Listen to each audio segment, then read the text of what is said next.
Hello everyone, welcome. Give me a second to set up the game on this screen because I completely forgot about it. I shared my screen to Pasta, but I forgot to set up the game. Alright, let's see, this is gonna work. Why is it not working at all? Thank you for the 5. What the hell? Is it gonna be a BlueStack kind of day again? Wait, I'm stupid. I'm sharing the wrong screen. That's why.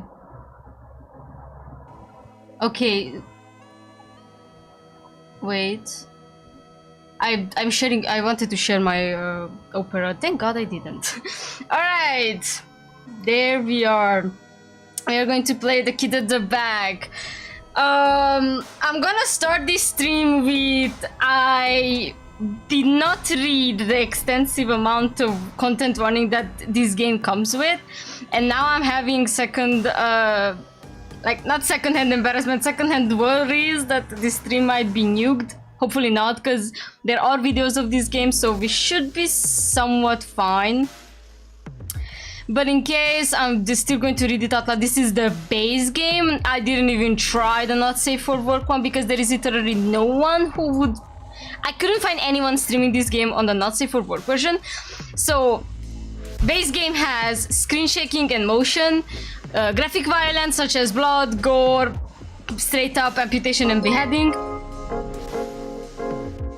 Zomar just gifted 5 memberships. Oh my lord! What happened? Zomar gifted 5 memberships. Welcome, Andrew the Panda, Don Juan the Third, Responsible 9, Muntan Kuti. I don't know if I pronounced correctly, and that's it. Hello, guys. Welcome, and Adam, welcome. Thank you so much, Zomar. Oh my god. Hold on, let me finish reading the content warning. This is serious. Okay. Major character death, usage of weapons, guns, pistols, sharp weapons, murder, SA, according to the list, drug usage, somnophilia, implied child neglect, and implied child abuse. The not safe for work version adds to this with some sexual themes. And yeah, I honestly don't know what's gonna happen. I hope we're gonna survive. You hit the rare, Andrew. No, Leah, no, stop! Take off the heart emoji, girl! Oh no, Leah! Leah, what the hell? Also, Zomar, don't worry. Leah, wanna join the call? Wanna get yoinked into this?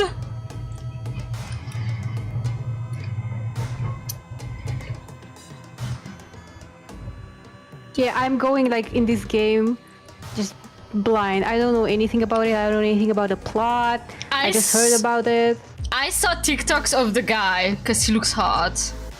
It's like date everything. No! Date everything is... I mean... in date everything, I don't think they straight up say half these very disturbing stuff. Date everything, but we date the content warnings. Oh, there's an emo boy in here, so if you would have me, yes please. Okay. Chat is not live. It's not live here. Yes, it was never live up here. If you wanna see live chat, you have to set up live chat next to you. So yeah, this chat above me is the safe stuff. Don't worry. Anyway, let me see if it doesn't show up to me because I am on live chat. That means that you wrote something so hideous that YouTube doesn't want me to show. Okay, let me rearrange YouTube a bit. Do we have a 3-way group chat? I don't think we do. Can I invite someone into this call? I don't think I can because this is a private call. Let's do this. Guys, I'm gonna give both of you permissions to join the streaming chat in a moment. And just join there. Let me just edit channel. Permissions. Not allowed, not allowed, not allowed, not allowed. Yes, yes. And then everyone else should be fine. Okay. You should rejoin to this chat. Okay. Alright. Let's see.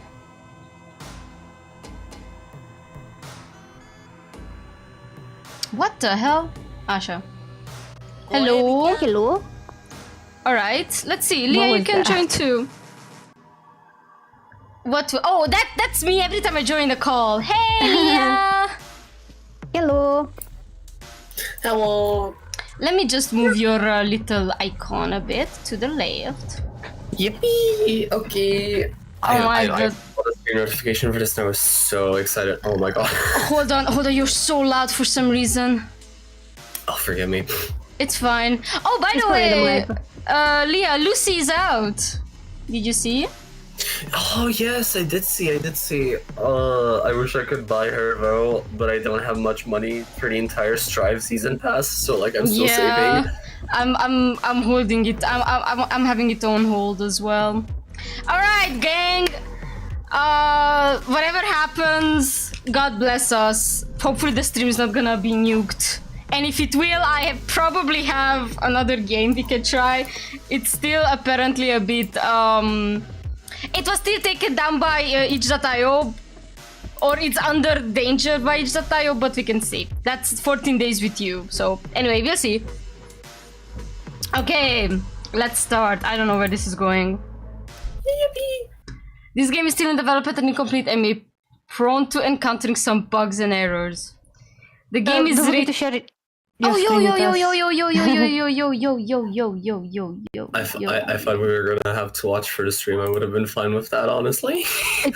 It's delayed. If it wasn't in text already, I don't think it was in text because I could still download it, but it's under danger. Anyhow, this game is rated 18+. Minors are strictly prohibited from playing this game or engaging.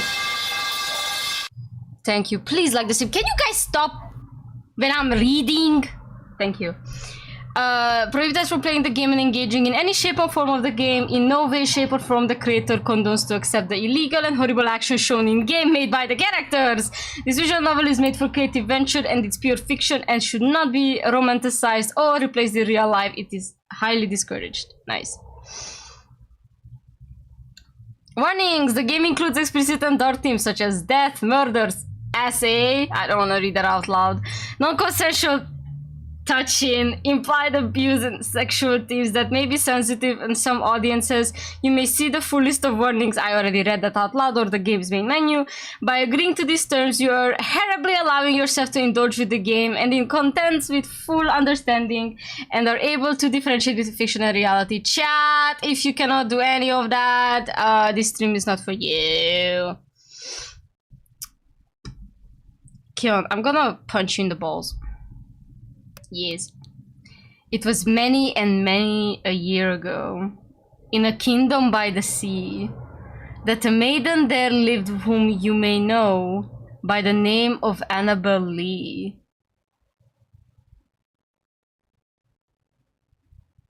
Day one, the beloved. Apparently there's 2 days in the base game. I think probably the Nazi Footwork version has the same one, it's just more teams added to it. I don't know. I could not find anything about the Nazi. Oh my god, Jesus! It's giving black opium. It's already giving black opium. True. Black opium is another very not safe for work visual novel. I highly recommend playing it. However, you're going to be so confused until like the end of the demo because the translation is just not good. The original game is the original game is Thai. Yeah, the original game is Thai. I almost said Thailandese.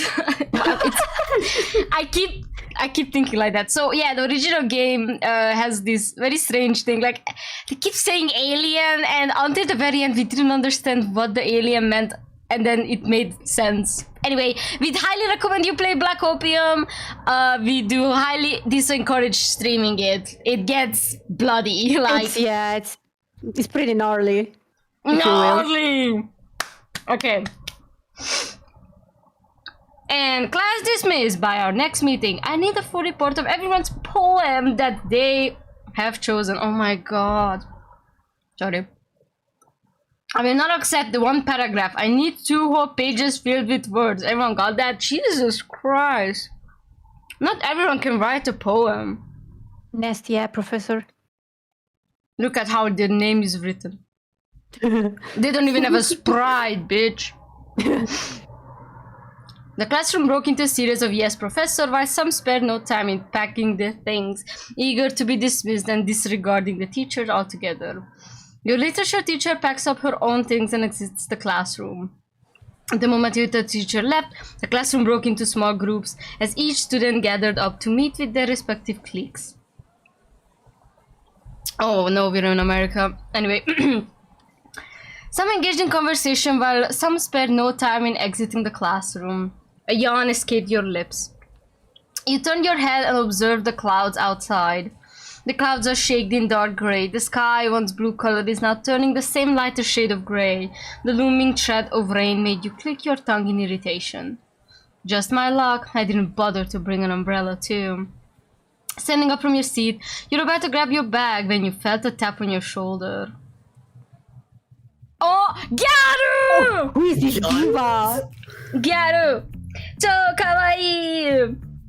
Turning around, you came face to face with cobalt blue eyes, her blonde hair shaped like swirls, with its ends dyed in blue and pink, complementing her entire ensemble, even if it's just a white button up that clearly looks too small on her. Girl, leave her alone. Period. Hot pink jacket tied around her waist and the school's black skirt.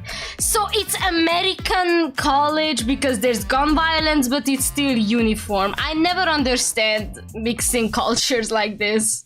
It's confusing me the fudge out. Confusion. I mean, like, I think... Fun. Oh yeah, I mean, I know that some people, like some schools have uniforms, but like if you have straight up uniforms, then... And I'm not saying that it should be like prohibited to alter them, but then, you know, like don't really allow that kind of thing. I don't know, I hate uniforms. My school almost got forced to wear uniforms. I'm like, ain't no fucking way I'm gonna do that. Period, yeah, that's so ugly too. No, like not even. So my middle school would have designated like what is it called, neckties that you had to wear on every like fancy occasion, which was annoying when you wear a dress. Like you could not wear a dress to a fancy occasion because you needed the necktie, and you look weird with a necktie and a dress, you know? Yeah. And when I went to high school, my homeroom teacher wanted to encourage t-shirts or that symbolize the school or something, but like only for our class, because he couldn't enforce the entire school to do that, and like none of us could say no, but like none of the parents wanted to agree either, so it never happened, thank God. My mom was like, what the fuck kind of stupid shit is this? Real. Yeah, Exactly. and Kion, the problem is not with the neckties, the problem is what you wear with your neckties. If you wear a necktie, you need a shirt. Period. Anyway, her hand, which you assumed was the same one that tapped your shoulder, hung up in the air. She seemed unsure whether to continue or not, judging from the way her eyebrows furrowed downward while biting her glossed lower lips. She turned slightly her head, not fixed on you, but rather on whoever is behind her. You hear her whisper something under her breath before eventually composing herself and turning her focus solely on you now. Hey, you're going to lunch with us, right? Slay. I mean, you should. I don't usually see you in the cafeteria often, so you must not be eating properly. Wow! Oh my god. She cares about the MC. I mean, Black Opium also had Gyaru bestie in it, so why not? How can you keep up with classes looking like that? Jeez. We should just call you Skinny Legend. Excuse me? You look a step back, clenching your strap of your bag as you glare at the blonde woman before you. Who was this woman? Who does she think she is? Judging from the woman's expression, she finally came to realize that words that came out of her... Because, like, they are, like, 23. I checked. Like, they are, like, 23 years old, but, like, still in uniform. I am so... Confusion. I'm too European for this culture. I'm sorry. What kind of college is that? It's kind of like a giving. I really wanted to set this work in high school, actually, but like considering the themes, having the characters be underage would be kind of weird. Yeah, or like I really wanted to do this in Japan, but there's no gun violence in Japan, so... Or there is, but not in schools. I don't know. I feel like I'm too European. Anyway. And her name is Brittany. Oh, of course her name is Brittany. My. A familiar voice interrupted the two of you. You turn your head to where the voice was, and there stood none other than your old friend. What the fuck? Who is this? Who that is? Who is this? Who is this lost Victorian child? She's slaying to me. I mean, she's giving fudge. But like, yeah. how what's that pose, brother? That's really insensitive of you. Imagine if someone else told you about how you look. His familiar orb. No! Oh, not the orbs! His orbs! Damn it. Not the orbs! Orbs? If you read enough fanfiction on Wattpad, you know why we're seeding. Not the orbs! He does kind of look like a lesbian, not gonna lie. No, exactly. I confused him for a woman. I'm even more pissed now. Like, this is pasta watching Eurovision and seeing Lucio Corsi for the first time. I genuinely thought that he was a lesbian. His familiar orbs are out of azure blue, nearly replicating lapis lazuli's as his chocolate brown hair tied loosely in a blow braid.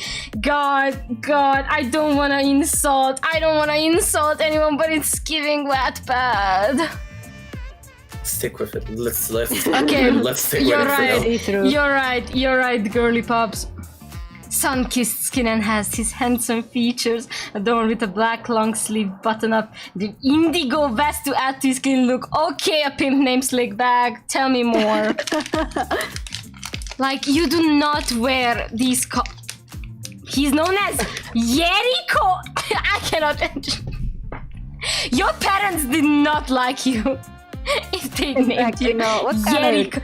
Okay, Yeriko, I can understand. Or Jericho. Sorry, Jericho. But Jesus, your bloodline. Ichabod. Maybe Ichabod, like German. I'm guessing. Okay. I'm going to Google Translate to see how to pronounce Ichabod. He looks German. I'm not gonna lie. How to pronounce Ichabod?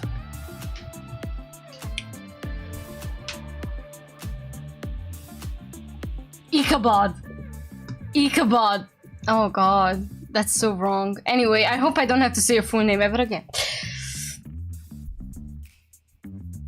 Crow for short. How do you make... Where is the crow? Anyway, you know what? Thank God they give you a nickname. Crow for short, the class representative and a close friend of yours. Well, the only close friend you have. Wow. MC's a loser, let's go. Crow made his way to your side with a hand on his hips. He reprimands the blonde-haired woman next to you, and said woman just shrugged her shoulders. You place the hand over your beating heart. The close proximity between you two caused a blush to appear on your cheeks. Motherfucker! If you're besties, and you don't get blushy-washy over your bestie. MC, are you in love with your bestie? Literally. MC, are you delusional? Are we gonna have a love triangle? Yeah, pretty sure. Pretty sure it's gonna be the emo kid versus the childhood best friend. And we read enough historian manhwas to know that the childhood best friend gets nothing! Exactly, True. I want that emo boy. No, exactly, no matter what he does to me. Sorry, I do not respect myself. Wow. You know what? Me too. I don't care. We do not care. No self-respect, no dignity, no nothing. No matter how many times you get close to him or him getting near you, you never get used to it. If he's your closest friend, I think you would get used to it. But maybe I'm wrong.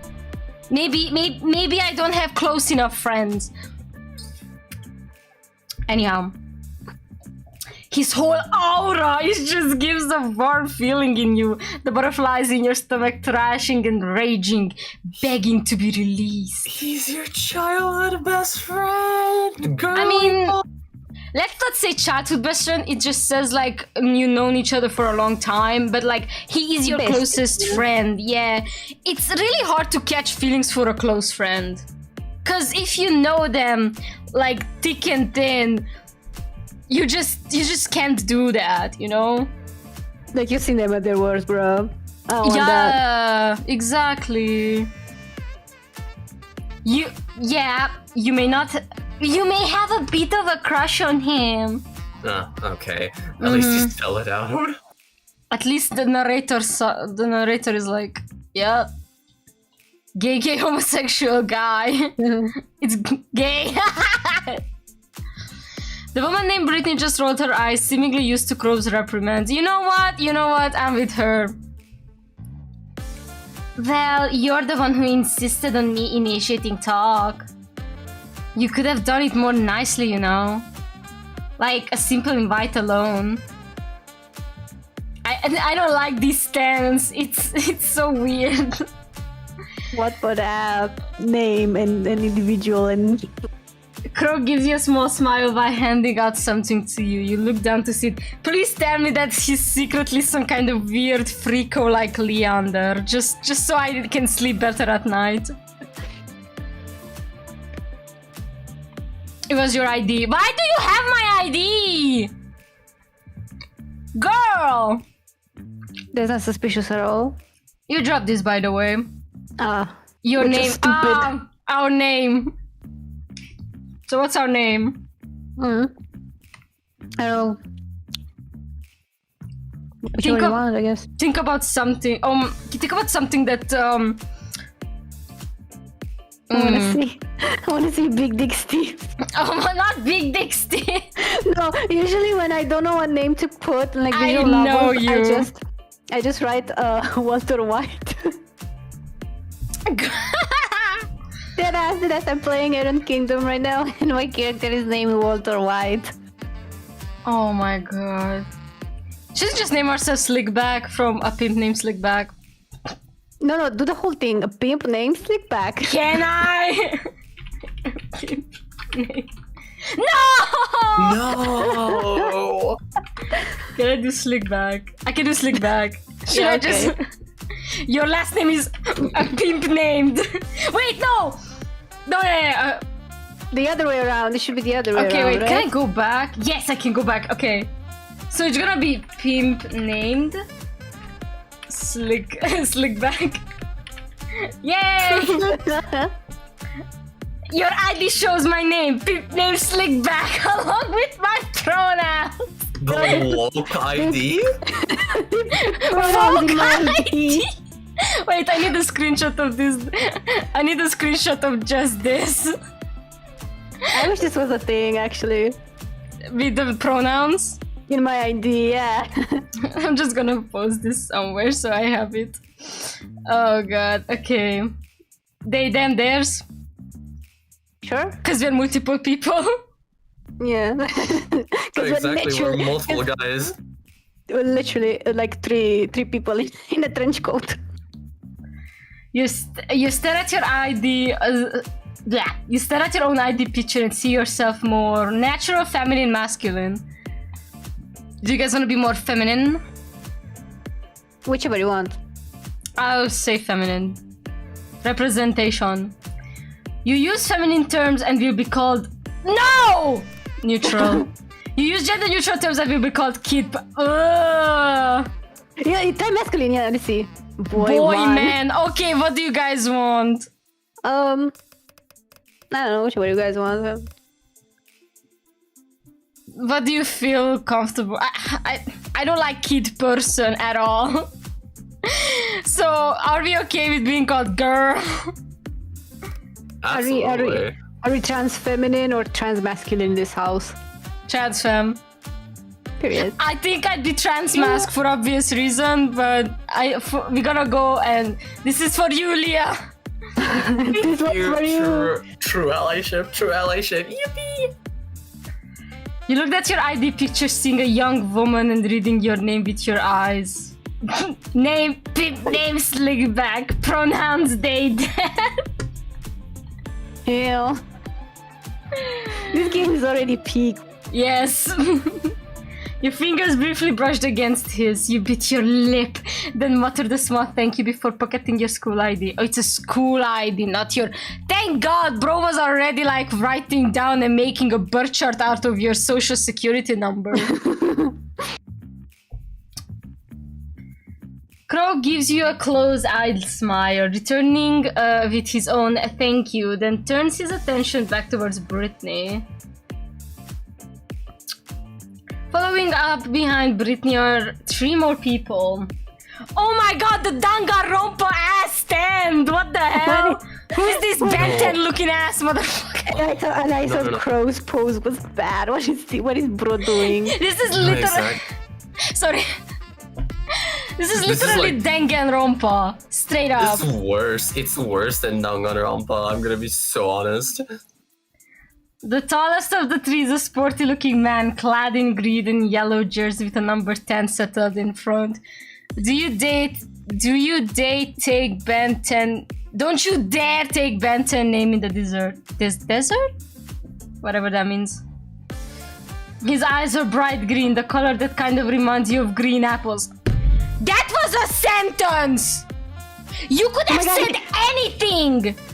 He's brat. His breath already. No, I'm actually... You could have said anything. You could have said that it reminds you of April Queen apples. Like, what kind of sentence is... His eyes are a bright green, the color that kind of reminds you of green apples. No, thank God, not red ones. Like, literature did not peak here. I'm sorry. I'm gonna be such a hater and I don't want to be. Game devs, if you see this game, I'm on my period. You do not have to excuse my actions, but I think I've wrote enough corn in my life to know that something's not adding up here. His skin, a beautiful brown that nearly matches his curly hair, while a stubble is nestled on his chin, indicating his maturity. Girl, just shave it all off or grow it more.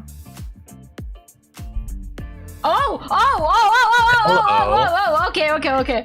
The second tallest is a man in purple hoodie. Another pimp name, Slickbang!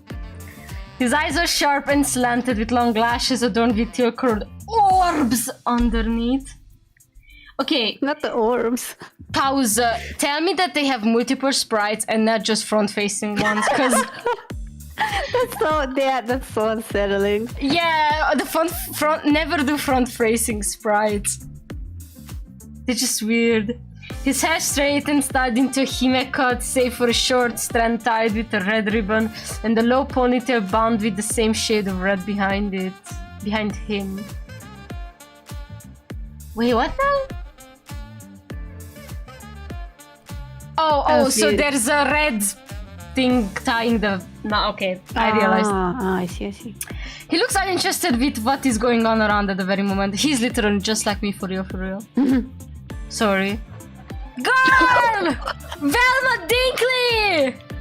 She's so small compared to the boys, what the heck? Oh, I know she's so small, oh my god. Girl, you know what, I feel like the artist did more justice to the female poses than the girls. Than the guys, sorry. She's so small. Oh my god, she's so small compared to them. Like, how tall are these guys? She's just like me, for real. At last but not least is the shortest of the 3, maybe within the group as well. Her skin pale, her face dotted with few freckles, then there's a rectangular shaped frame shield away. Orange orbs. Just say eyes! Please! Just say eyes! I'm begging you! Her hair is short and loose like waves. She wears a black button-up under an orange vest and a black skirt matching Britney's. Okay, so guys wear brown pants. Like, where's the uniform? Sorry, I'm gonna roll back.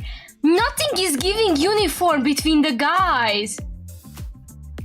Like, the girl... the sports guy, I get it, because, like, if you're into that, they have a different uniform, right? But the others... Like, literally none of these people match.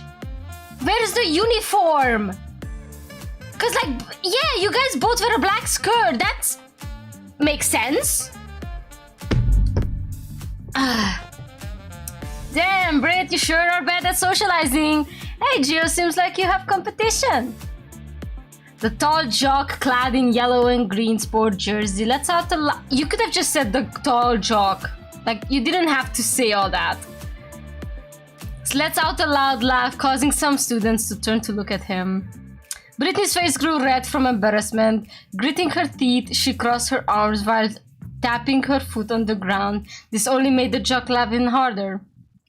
Shut the fuck up, Daryl! You're causing a scene. Daryl. Oh my god, of course his name is Daryl. Also, if you were me, you would have done just as badly. That is, in fact, not true. Oh my god, his face. I only respect the girls so far. I'm a lovable guy. Every guy who says he's a lovable guy is not a lovable guy. Yeah, period. Oh yeah? Fight, fight! As the two argue, you turn your head towards the other tall male in a hoodie. Sensing your gaze, he looks down at you, his hand still in his hoodie's pocket. Oh, that's Gio, okay. You know what? Hell fucking yeah. Peep named!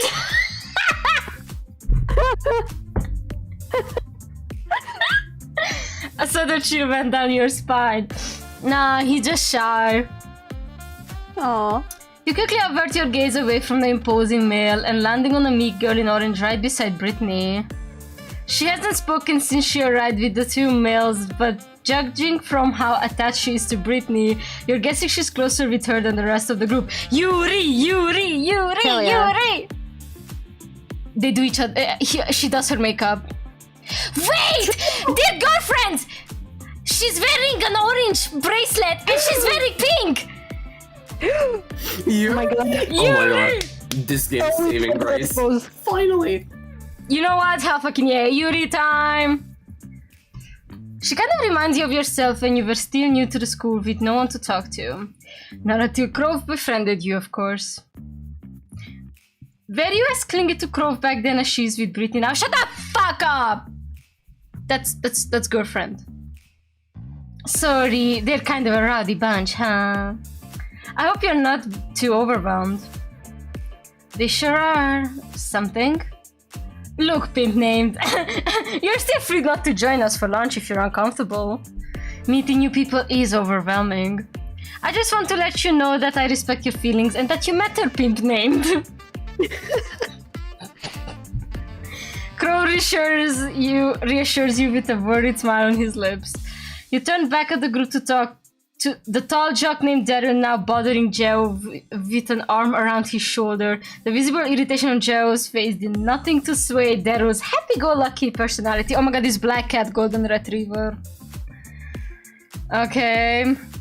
Hit every stereotype you can. Brittany leans on one of the desks with her arms crossed, striking a conversation with the bespectacled girl next to her. That's a word. What's her name? I didn't seem to catch it last time. Crow glances at where you were pointing at. Ah, Jessie? You can call her Jess for short. She's best friends with Brittany. Best friends, yeah, sure. That's why they're having slumber party every night. She kind of reminds me of you back when we first met. Oh, shy and quiet. Only that you're cuter. Oh, This strikes me. This gives me nothing. This is giving me nothing. And I literally played Sudoku for a man who was left by hope. And this gives me nothing.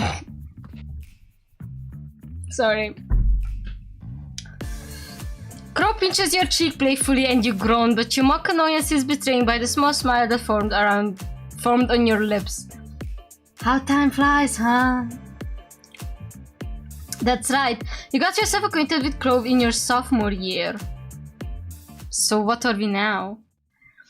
Before you left for the city, your father emphasized the importance of having companions and establishing friendships, most especially in this college. Olympus University, the largest university in Titan City. It is known for having the best facilities and the best education, but you're guaranteed to rise from the bottom to the top. Well, that's what the advertisement tells you.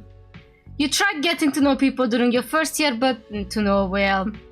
No matter how much you tried to make friends, you just couldn't seem to bring yourself to talk to anyone. And to your dismay, no one seemed to bother to even befriend you. Greek mythology ref. Oh my god, you're right, it's Titan City, Olympus. Oh my god. Sure, you would talk with a few classmates for projects, but nothing goes beyond that. As if they're scared of you. Or more like disgusted? You can never tell. The looks you've received have all been mixed signals, some bad, some out of pity.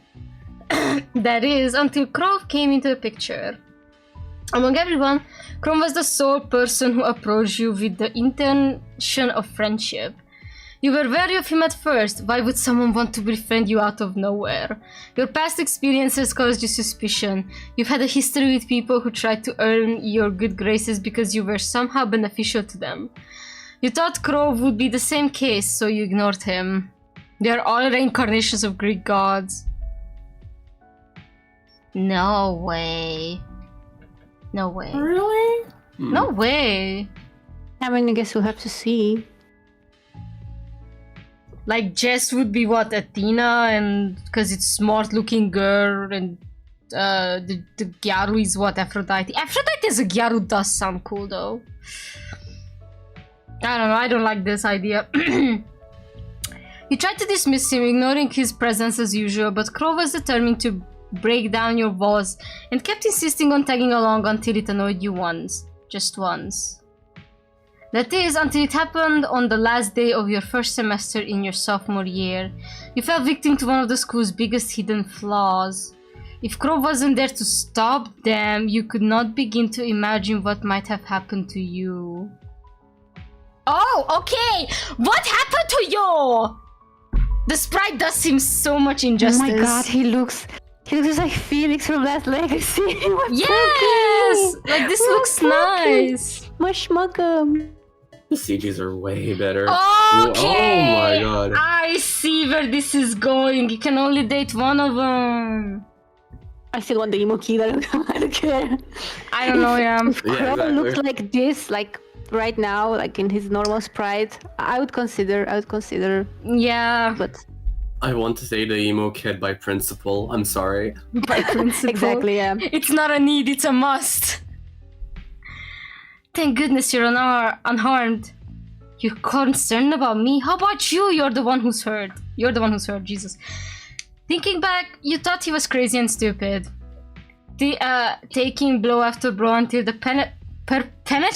Jesus. Perpetrators. Oh my god. Perpetrators got bored and left the both of you. But that's the whole point, right? As long as you're not hurt, this is nothing. Oh my god, is he a masochistic? Probably. You're crazy, you know that? He just laughs it off, wincing due to the bruises on his face. I never got your name, crazy person. It's Jericho. Jericho Ihateus. But just call me Crow. Nice to meet you, Crow. I'm pimp names. I'm a pimp name slickback. You brought him to the clinic that day and became inseparable ever since.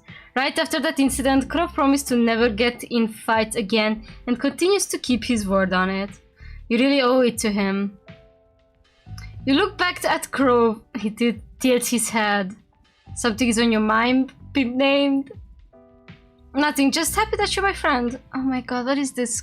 This is, if someone tells me this, they're gonna kill themselves in the next day. Like, see, he's looking like that too. It's like, what the fuck? He looked at you with a raised eyebrow, probably surprised at how random your thoughts seem. He didn't say anything as he let your words sink in, and his usual gentle smile appeared on his face. Crow inched closer to you, indicating that he feels the same way. Brittany must have taken notice of the amount of time wasted in talking and arguing as she turns to you one last time.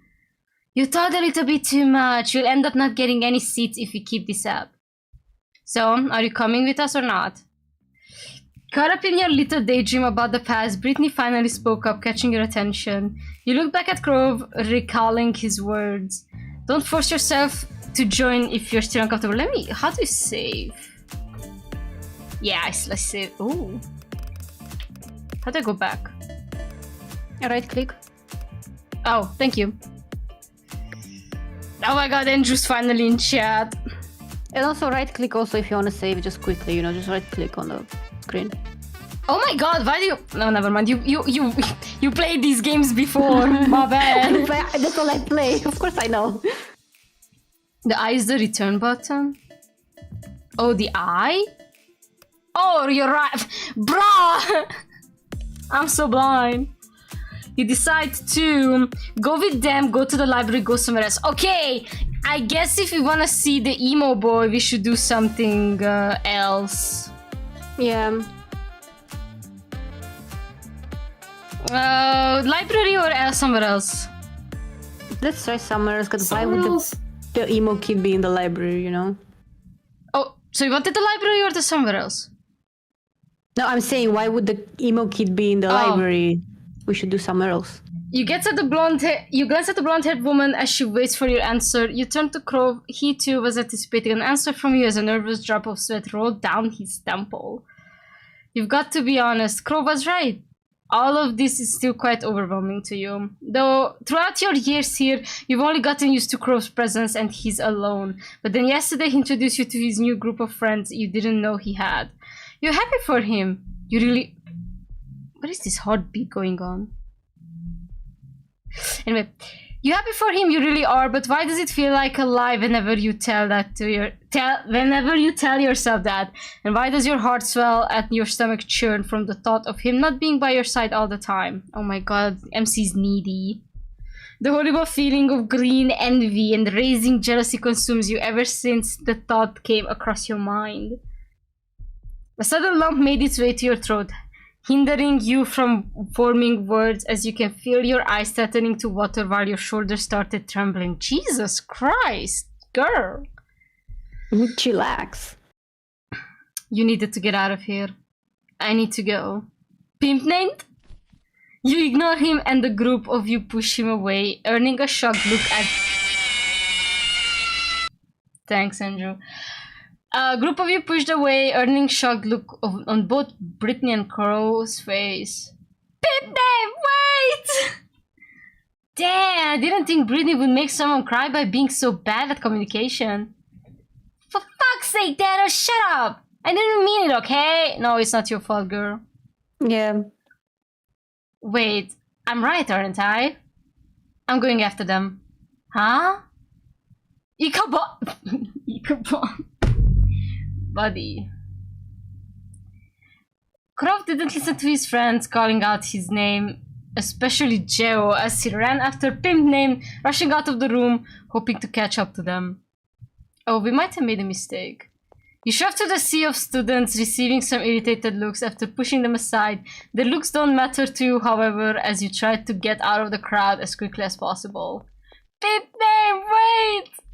Crow's booming voice behind you isn't helping your rising anxiety, and your tears now slowly cascading down your cheeks. Pimp Name, please wait! What's wrong? Stop! Crow cries out with each breath he takes. You keep on ignoring him. We're gonna run into the emo kid, aren't we? You turn to the corner, hoping to lose Crow in the crowd. The worried tone in his voice just makes the ache in your chest more and more painful. He did not care how many floors you ascended as you ran up from the floor to another, nearly tripping on the school's bad architecture. Oh my god, we gotta kill ourselves. Pathetic fallacy, yay! Before you knew it, you made it to the school's rooftop.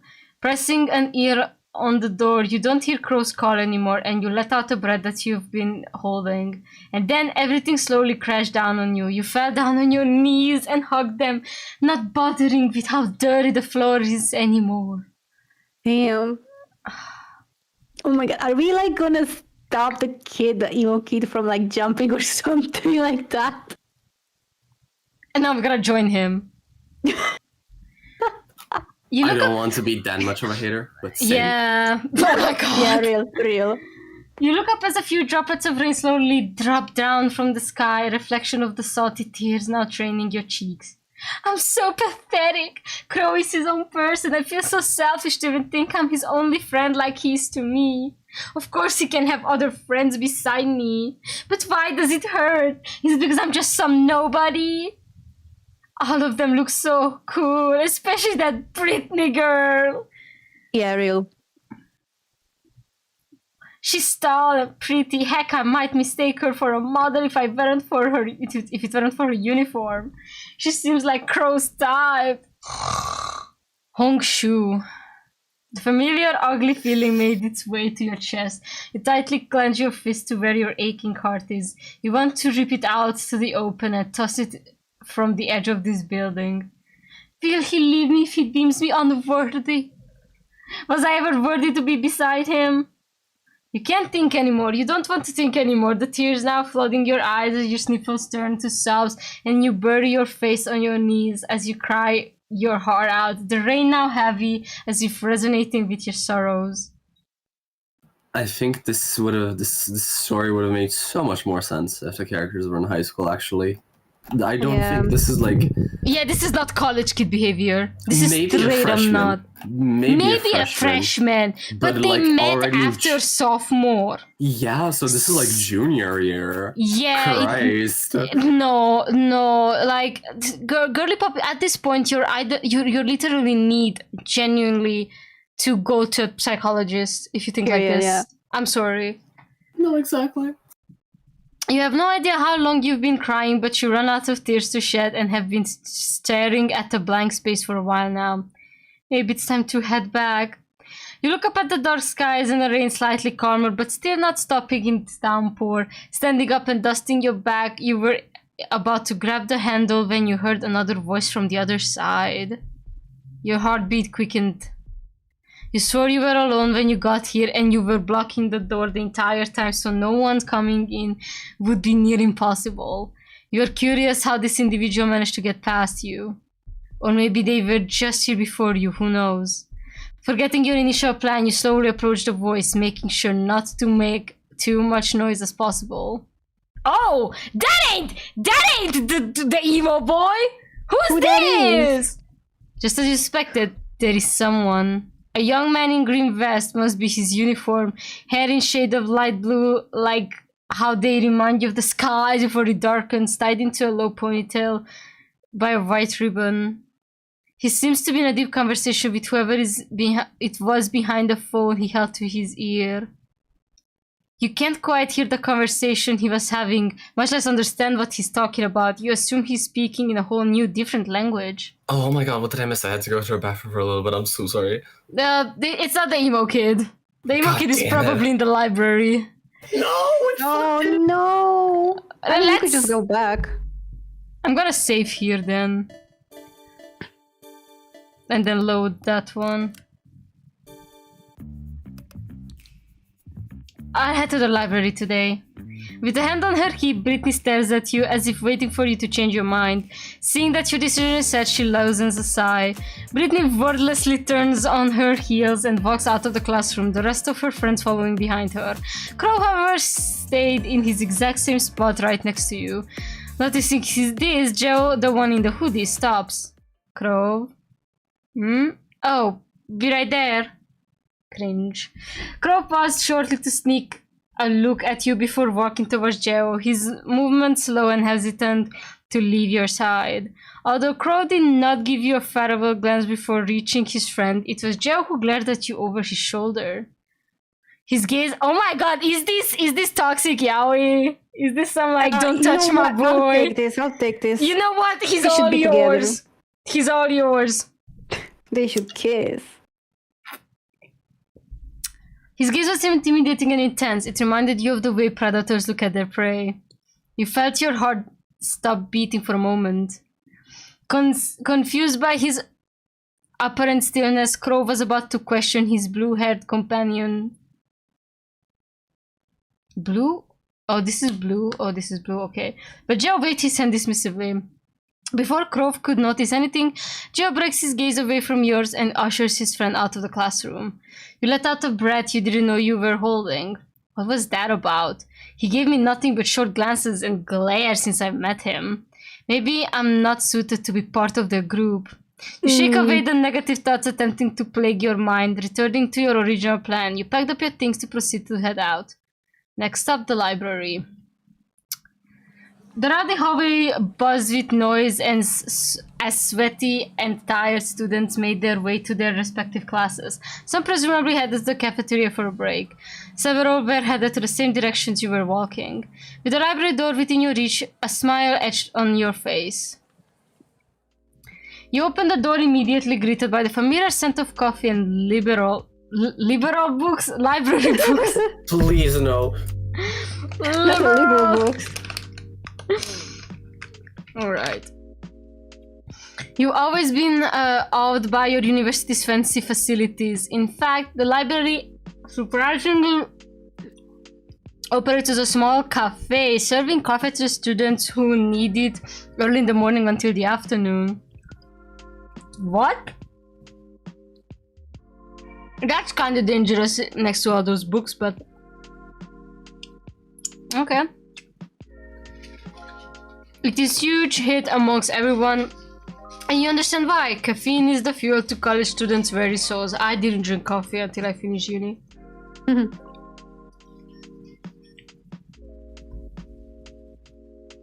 aroma of coffee somehow lingered your mood. Lightened. Oh my god, I'm so dyslexic. It's fine, we all are. Anticipating a short moment of peace within the library, you made your way towards the usual seat by the large window near the cafe section. Your mood dropped when you spotted an unfamiliar face occupying the chair you've come to favor. You groaned. Just great. What should I do about this? Find somewhere else to sit, ask them to move away from your seat, just take the seat beside him. Take the seat beside him. Take a seat beside him. You don't feel like talking to him or causing trouble on your end. With a sign, you give up a thought of getting your seat back as you drag the spare chair and placed it beside him. He looks at you from the corner of his eyes. You thought he would say something, but he didn't seem to mind since he brought his attention back to the book he was reading. You continued with your report, occasionally tapping your pen on the paper with furrowed brows. You were thinking too hard for this stupid task, but your brain came up with empty for words. You feel him glance at you from time to time, but you paid no mind to him now that your report took priority. Did I fuck up? Time passed and eventually lunch breaks was nearing its end. You groaned, half of your paper is still empty. You weren't able to get much work done. All you did was probably go over the poem over and over multiple times in hopes that the sudden will to right will hit you. And sadly it did not. You hear the guy beside you standing up from his seat. You nearly forgot about his presence and heads out of the library, leaving you alone at the table. You take a glance at the wall clock, causing that a time. We probably should have fought for the chair. Seeing as there's no point in wasting. Let me fight. No, you refuse to accept this. This is your seat. Heck, you even made sure that people know it's yours by scribbling your name on the wooden chair. Okay, the last part is a lie. You probably get in trouble if you were ever on the last school property. Oh my god, what a pussy. But you've been in this library more than you could count. That you're pretty sure even a regular student who came here know that it's your spot. Swallowing your pride, you slowly approach the seated guy. Yes! Emo boy! Hey, Emo boy! Hey, Emo boy! Oh my god, his stance is also kind of weird, but at least the shirt doesn't show full crotch. At least he's emo. Normal. Once you made it to his side, however, he didn't bother to acknowledge your presence, seemingly more focused on a book he's reading. You fake the cough. You seem to catch his attention for he gives you for he gives you a small glance right after his nose still buried in his book. This seems to catch his attention. You're in my seat. Can I have it back? He stares at you for a moment, then closes his book, swerving his body to face you while placing an elbow on the mahogany table. His reddish eyes! I'm not reading any more orbs. Stare right back into your own. The confidence you had 5 minutes ago vanishes in thin air as his gaze shivers down your spine. The dark circles under his eyes adds to his intimidating look. Oh my god, the eyebrows! You raise the brow before he raised the brow before looking around under the table, on the seat, and even under his book before turning back to you. I don't see your name anywhere. Okay, you know what? You can feel the veins on your forehead pop out. Oh, so he wants to be a smartass, huh? Should I put my name like I've planned to for jerks like him? You cross your arms, not hiding your visible irritation, earning a low chuckle from the male who is seemingly amused at your frustration. Oh, okay. He looks so depressed though. So cute! Yeah, I want him back. No, I get her. Oh my god, he's blushing hardcore! Now I see. He's into that. Jesus Christ. He likes it. Say, if you really want your seat back, you need to convince me to move first. Tell you what, how about a cup of coffee? If you could give me a cup, maybe I'll consider moving. He wants to lick it so bad. You beat your inner cheek, now he wants you to be his little servant. Who does this guy think he is? Turning your head to the nearby coffee stand right next to the exit, you observe some students enjoying their own coffee while reading or studying. Maybe you can grab his coffee and get this over with. Coffee, force him to give. Let's just do it. He wants to lick that thing. Either that or you could just force him because he might be into that. Yeah, maybe. Should I try? Like that. Yeah. Okay, let's try that. Happens. Let's try that first. Do I look like your little maid? Just move and give me back my seat. You angrily voice that, growing more and more impatient with the male before you. However, he seems unbothered by your tread, his eyes half lidded in boredom before going back to reading his novel. Okay, this guy is getting on my nerves. If he doesn't want to leave, then I'm not letting him then. You huffled in annoyance and moved around behind him. He did not utter a single word and kept his nose on his light novel though he couldn't deny the fact that he is a bit curious about what you're planning. What shocked him next was you pulling on the chair, causing him to gasp as he wobbled on his seat. Steadying himself, he was preparing to reprimand for your actions, but you cut him off once more. What are you? Oh, damn! Yeah, I told you. By settling yourself on top of his lap! Okay, never mind. This just became peak. You know what? You know what? We had to go... Good. 1 hour of cringe. 1 hour of cringe for this? Hell fucking yeah. Hell fucking yeah. He swore to whatever god looking down on him right now to take him. I can take you better. The book in his hand is threatening to slip off as all of his senses shut down, save for his eyes that remains focused on your back. His heartbeat quickens, causing under his breath while you continue on with your work as if he isn't there, and you, oh sweet little you, slightly turn your head, giving a quick glance, your lip turned upward as if mocking him, teasing him. It's driving him insane. You, however, went along with your task, ignoring him as if he weren't there, save for your ass literally on top of his lap. He looks around. Oh my god, maybe the public masturbation happens in this library scene. Oh my god! No, crazy. Yeah, there's a not safe for work version, but that one is behind paywall on Patreon, and I didn't bother to pay yet. However, guys, if there is a need for a pimply named Slickback trio, we can put together $5. Yeah. He looks around him, noticing a few glances from passing students, some rolling their eyes and some moving away, finding a different seat. The guy's face went red. The surrounding students were definitely interpreting this the wrong way. He returns his gaze back to you, who remains unbothered sitting on his lap and seemingly not noticing the weird glances. He eventually relaxes, though still a bit hesitant on placing his arm next to yours. With a free hand, he picks up the book he had and reads through its contents once more. Oh, this is kind of hot. Okay. A minute passes and you felt him sigh before closing his book. He seems to be having a hard time concentrating on his novel. Not your problem, though. Seldom we find, says Solomon Don Duns.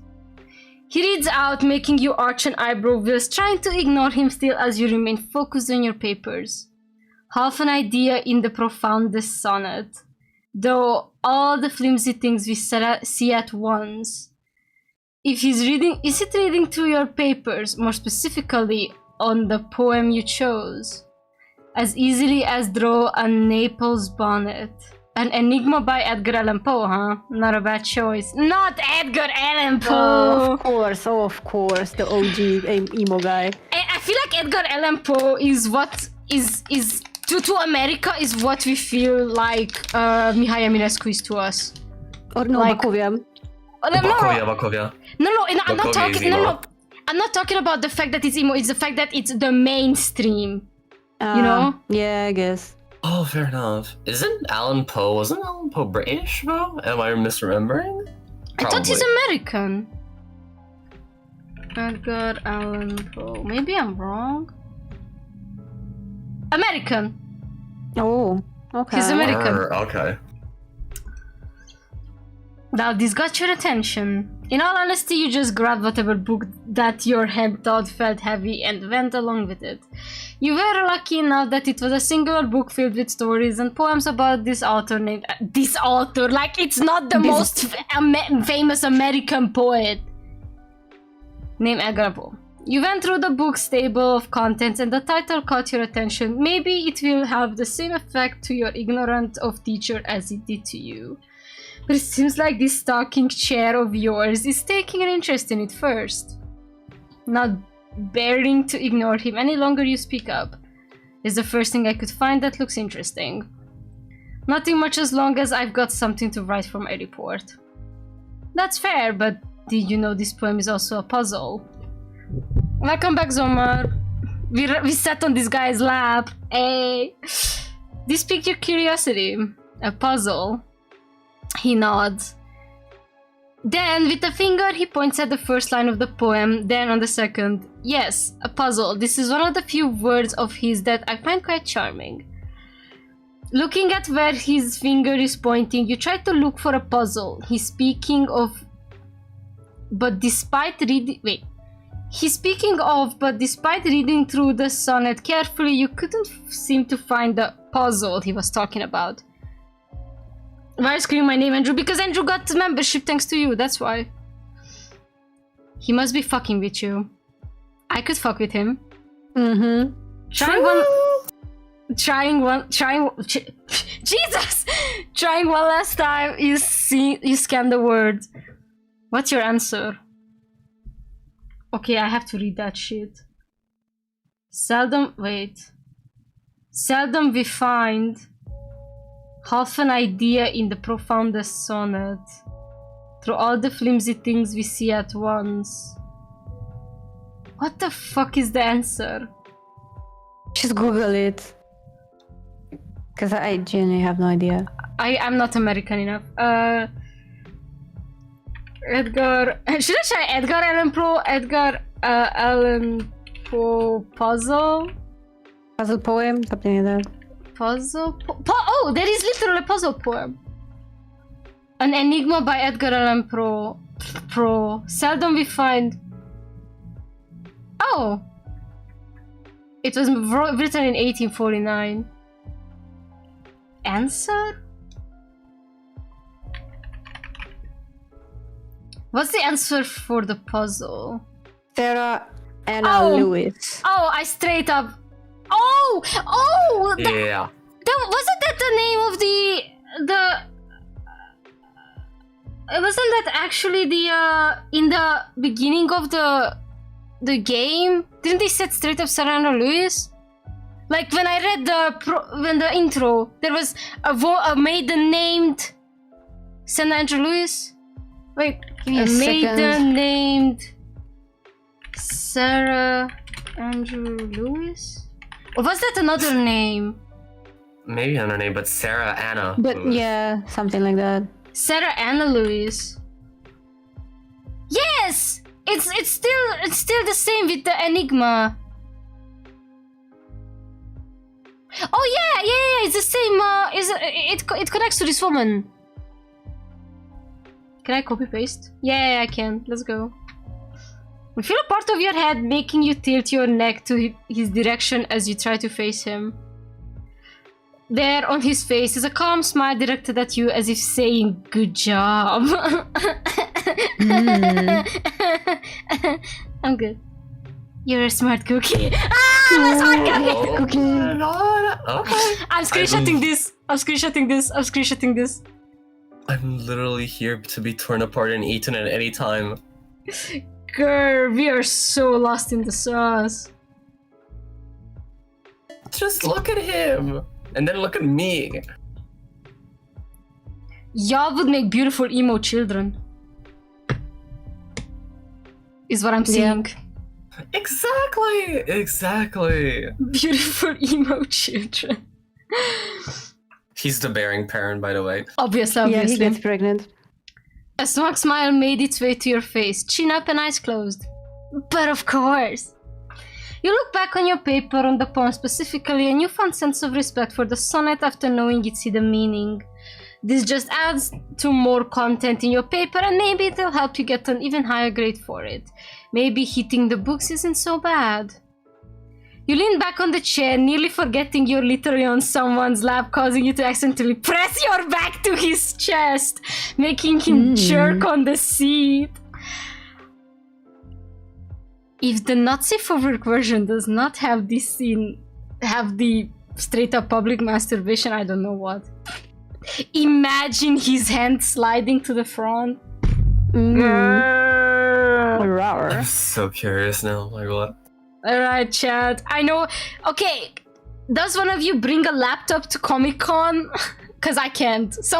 One of you should, and then one night we pay that we play it together. We scrap up our money. Money. I think I'm gonna bring mine because mine is small and light enough for me to carry it wherever. So heck yes. Okay, I'm bringing only my tablet. So, all right. We're gonna buy it. We're gonna buy it, and you have to send us the zip file for us for later. Yes. Is that? Hey, devs. We share a game. Does that mean that we're contributing to? That's not pirating, right? It's not. Don't worry. We all own it. We are smart cookies, anyway. It's a shared property. We're communists. Exactly. True communism. This surprised you. You yapped and quickly stood up from the chair, turning to apologize to him. His previous relaxed posture is now back to being stiff and broad. Oh my god, stiff as a board. He's red. His face was bright red, resembling a tomato. Leaning forward on his seat, his chin rests on top of the table with a flustered expression on his face. I'm so sorry, I forgot I was sitting on you.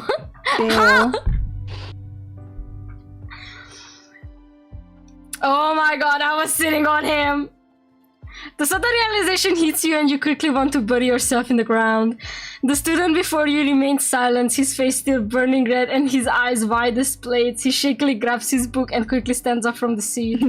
Without sparing you any time nor breath, he walks out towards the exit with a bit of a limp on his steps.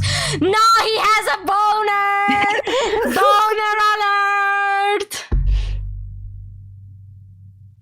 Literally, sound the alarms. God, I cannot wait to see this in the SW build. Oh my god. Hold on. You feel like ripping your hair out. You did all of that embarrassing shit for some guy who refuses to give you your seat in the library. You could have gone to a different spot without having to do all that. Well, there's no point in dwelling on it anymore, that's unnecessary. Returning to your papers, you stack them up along with the books you've borrowed. Glancing at the poem one last time, you couldn't help but smile that made its way to your lips. At least he gave me some useful insight on my paper. I should thank him once I see him. And I never got to know his name. You're so bad at interacting with people. Once you reached the hallway, the stranger from the library was already gone, but what surprises you was Crow's presence followed by the same group of friends you saw this morning. Whoa! What happened to her? Only that Britty's uniform is covered with what seems to be a mix of ketchup, mustard, and a variety of oils, while Jess tries her best to wipe them off of her. You know, Jess was like, tiris. Yeah. What the fuck happened in the cafeteria? Did Jess put condiments on? No, sorry. Did Brittany put condiments on that pussy or something? No, don't say that. I keep thinking about the bento taco scene. Oh no. What? Okay, so on Date Everything, there is one scene if you wanna romance the vibrator in your house. Benoit, who's voiced by Erika Ishii, where you have to put food on them and you guys all roll up into one big burrito and it's just kind of weird. Gross. Yeah. What the fuck? Okay. Yeah, it's... And I had that interaction happen to me on the same day I was eating shawarma, so...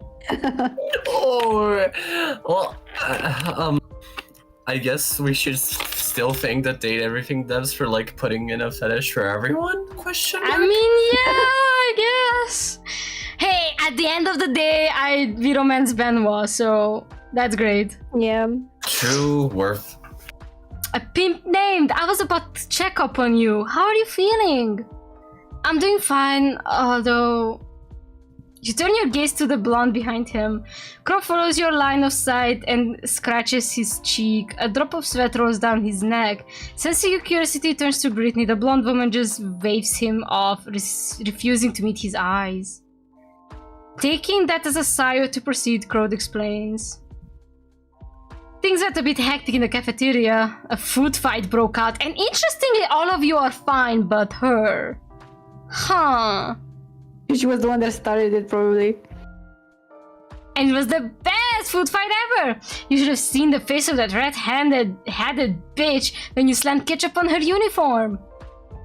Daryl jumped into the conversation, staring you and Crow at this sudden appearance. An annoyed expression made its way onto Crow's face. You nearly got all of us in trouble, Daryl. I'm just glad we got ourselves out of there before things got worse. Yeah, our knight in shining armor, Mr. Ichabod, always to the rescue, really making use of your title as the school rep, huh? Daryl gives Crow a little nudge. The sad man just rolled his eyes. But you've got to admit the look on Pinkie Pie was fucking hilarious, right, Britt? You and Daryl turned to Brittany. Some of the sauce on her uniform's gone, leaving nothing but a stain on it. But she's smiling. A small smear formed on her lips as she recalled the earlier events. Okay, so she did beat up a bitch. Hell fucking yeah. Well, I can't deny that it felt good having to fight back. Also, trans colors, now that I'm looking at it. Ooh. Oh my god, work. yes. Work. Then he gives a toothed smile at the blonde woman, which she returns with her own snarky smile. Crow only rolls his eyes, shaking his head at the two troublemakers. Contrary to his visible disagreement, you couldn't help but notice the small smile on his face, as if he was proud of them despite the trouble they caused. As you observed them, you noticed something amiss. Or rather, someone amiss. Jess seemed to catch on to your confusion at their lack of numbers and stepped up to explain. If you're looking for Joe, he said he was going somewhere else. I'm not quite sure where though. I see. I love this girly. Now that I'm actually trying to look for the guy, he actually... Not that I was actually trying to look for the guy, he actually scares me. Yeah, you recall the look he gave you right before you left for the library. Just remembering it sends a shiver down your spine. You consider tugging on Crow's sleeve, wanting to seek for the answers about his other friends, but seeing how he's going along with the group with a genuine smile on his face, you beat your lower lip. Wait a second. Okay! Nice. I see. Oh, they blinked! Sorry, I'm fine. Do they both blink? Who blinks? The emo guy blinked. I genuinely saw it. Do it again. Yes! There we go. Yeah, he blinks. They change expressions, by the way. That's nice. Interesting. Okay. He does it on command. You couldn't bear to ruin the mood. I should head to my next class. Wait, what did I do? I read this one right. I should head to my next class. Not sparing them any more of your time, you swiftly turned on your heel and rushed out of the scene. They're quite a runner, aren't they? Daryl perks up beside Crow's solemn face while the two stare at your departing form. Crow sighs and looks down on the floor. I don't know what I'm doing wrong. Look, it's not you, it's the fact that you're all degenerates who just sort of fucking emo guy. Exactly. Maybe you're a nice guy. The game is rigged against you. Sorry, Crow. Yeah, you're the best friend. This was rigged from the beginning. The taller jock says nothing but gives his friend a look of pity. Rubbing Crow's back, he tries to think of something, anything to reassure the man next to him. Daryl's eyes suddenly lit up, a smile appearing on his lips. Taking advantage of Crow's vulnerability, he swiftly snatches his friend's phone from his pocket, the latter not even batting an eye at his phone that was taken. Instead, he questions him. The jock simply messes with his phone, his tongue sticking out from the corner of his lips. What are you doing? Trying to fix your love life. You're welcome, by the way. Okay, bro's a bros guy, okay? They should just kiss at this point. True. This guy needs to have a sexual awakening. And by this guy, I mean Daryl. Literally, like, Crow's second option is right in front of him. What are you even talking about? Crow's eyes grew wide at the block of text Daryl showed him. Give that back! Daryl simply laughs as Crow's failed attempts to get his phone back. Daryl waves Crow's blue mobile phone in the air. You've got no choice, Crow. I've already sent a message. Oh, Daryl, you sneaky bastard. You'll call me your favorite wingman after this. The jock winks. What did she send me? What did he send me? It better be a good enough booty call. A few feet away from the man, Brittany and Jess simply observed the two males. They turned to each other and shrugged, wondering what Daryl could have done to get Crow flustered like that. Lesbians! Love them. Better making it to your next class, you slid the classroom door open, earning you a few looks from the students inside the room. Turning to the podium, you exhaled breath you didn't realize you were holding when you realized that your teacher was still absent. Fixing your composure, you scanned the room. A few easels and shelves filled with brushes and bottles stained with acrylic paint guaranteed that you made it to right place. Correct me if I'm wrong, do they have art classes in college? Like, they call this straight up a university. It should be specialized classes, no? For your interest. In American classes, you can also, like, take minors depending on the classes you take. I mean, fair. So, like, they could be an illustration or painting minor or whatever. It just, like, you enroll specifically for, like... You enroll for a major, but then you can take, like, any other minor you want, basically. You can just, like, put classes into your schedule before every semester and then, like...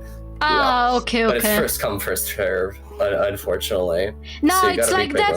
It's like that as for here as well. No, like we do have optional classes that optional classes that are mandatory to take. You know, like at least for me, I had like choices like between two, but it's also first come, first serve. If the classes are full, they're not gonna let you take it, which is annoying. Oh yeah, but unfortunately, No, actually, like if they're from within the same university, you can also like take optional classes from our. Yeah, absolutely. We had mandatory optional classes pretty much, and I was so pissed because I had gender studies at some point and I missed it. And people, and you know why I was mad? Because people who couldn't give a shit about like these pressing, you know, issues, like genuinely people who were token straight cis people would just take this class because the teacher was nicer than the other one. You know how mad I was? Like literally, you guys. I think it was like second year. And I knew one of the girls who I was like close friends with. She's like, oh, I took this class because the teacher's nice. And I'm like, you genuinely couldn't even give a shit about the actual implications of gender studies. You are a token straight person who is just so bad that you cannot get a boyfriend, girl. You do not deserve to be there, you know? I was straight up pissed. Yeah, it should have been you, bestie. It should have been me. I mean, however, you notice something, or rather, someone familiar. The very same tuffle black hair with green highlights sat on the back, and instead of the red novel that you'd come to associate him with, he's now scribbling with a sketchpad. He didn't seem to notice your arrival. How come you've never seen him in class before? Is it because he's seated all the way at the back of the classroom? If that's the case, then he must be really quiet and you probably never got the time to notice him come and go. How odd, you thought. You make your way to the seat, not breaking your gaze all at the tall dark man, Jesus. Once you reach your seat, you couldn't help your growing curiosity at whatever he was doing with his sketchpad. Coincidentally, the desk right in front of him was unoccupied. Maybe you could sit there instead. Setting with that idea, you moved onto the desk in front of him and placed your things down. He remains unaware of your presence. You sit on the chair facing the opposite direction as you casually place your arms on the backrest. Oh my god, he's so cute! Such a cutie patootie! I need that. Oh my god. Oh my god! What's your name, pretty boy? Literally. What is he drawing, I wonder? What kind of emo shit is he drawing? You observe the baby? On the left page? Press H, see if it shows the whole... Oh yeah. Yeah. But it's nothing though, it's just... It looks like a face. Nah, it's just nothing. I see a heart though. Yeah, like a heart balloon. Also, I love the little pouty cheek. Aww. You observe the way he draws with his pencil. Each stroke he creates makes with so much elegance that you thought he was dancing with it. A face of a person dressed in pleasant clothes. They seem to be dancing while a being larger in size was right next to them. You lean in closer, attempting to see what he's trying to draw, but was left startled when the book suddenly slammed closed, causing you to jerk back. You tilt your head up and you meet eyes with the very same wide reddish eyes of the boy back in the library. You give him an awkward smile and the peace sign. He kept staring at you like, Peace, homie. Hey there! Sorry for what happened back in the library. You're my classmate. That's a surprise. I hope you'll get along. Okay. Oh my god, he's so cute! Shut the fuck up! Yeah. Being caught in the act wasn't part of your plan. Quickly swerving around, you are now properly facing forward, ignoring the burning stand on the mail behind your head. You make your way to your seat. Once settled down, you groan, placing your elbows on the desk and resting your chin on top of your hands, waiting patiently for your professor's arrival. Hitting the classroom door open, your art professor makes his way inside, his large round belly standing out, round spectacles sitting on top of his nose, and a stereotypical brown beret on his... What the stereotypical brown beret, dog? Is he French? Ew! He greets the class before starting his lecture. Art exhibit project featuring various eras of art as part of our thesis. This time we're tasked with expressionism. Ooh, I actually love expressionism a lot. No, wait, never mind, I'm dumbass. I love impressionism. Kill me. Kill me. What is expressionism? Let me check it. Maybe it's the same thing and I'm dumbass. No, wait, no way. Expressionism. Which one is that? Oh, it's... Oh my god, the blue horse looks so wrong. Oh my god, titties. Another nice. horse. They really love horses in this era. Never mind, just Franz. I think Franz Mark has a horse fetish. It's just an idea. There's a lot of horses and he really likes them blue. He really likes them blue. Anyway. Remember, this is all part of your paper and not to mention making a name for yourself, of course. Ho ho ho. More like taking credit of a student's work and using it to advertise your shitty school. You scoffed at the thought. Hope you all got a partner already by this time. For this term, I'm tasking you all to create 3 works based on the exhibits theme. Oh my god, are we gonna work with the emo kid? This is where you want to throw your desk out the window. How could you forget? You weren't present during the previous meeting and you absolutely knew no one is in this specific class. Why were you taking art again? Oh right, your father was an artist as he was a farmer. What? What kind of low drop is this? What? It was all for him, and maybe you can make a name for yourself with your works if ever your life as a gardener wouldn't turn out the way it should. All part of plan B, and if that fails, I got plan C and D. I have yet to make up the rest. Or guess I'll die!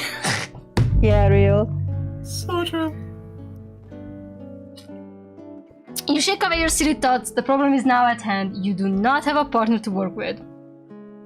Now, I want all of you to go to your chosen partner for this project so I can start explaining your tasks. Eventually, you were forced out of your seat since your seatmate's partner will be occupying it for the class. You curse at yourself. You could only hope you're not the only student who didn't get their own partner for this class. But upon looking around, it seems like everyone is calm and collected. Were you the only one panicking here? God, I cannot read.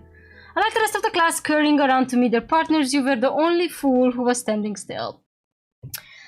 Note on the only one standing, because from the corner of the classroom there's a single student not bothering to stand up from their seat. Their seatmate had left to pair with someone else, leaving a vacant spot. Is he not going to bother with his partner? Unless... Hey there!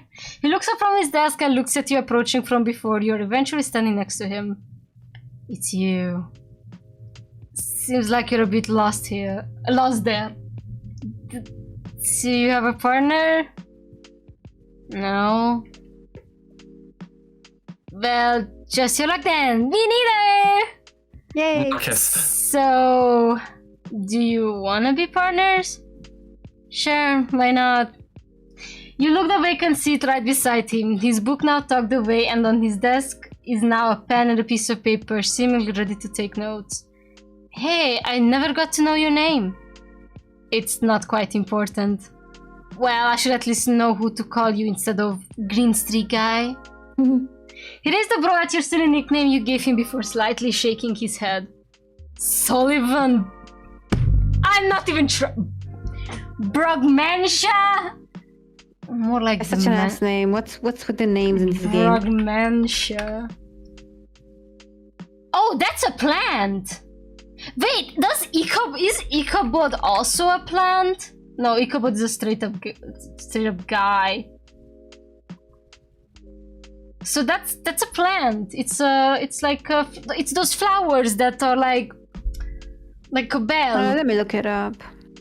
Like little bells. They look cute. Oh yeah.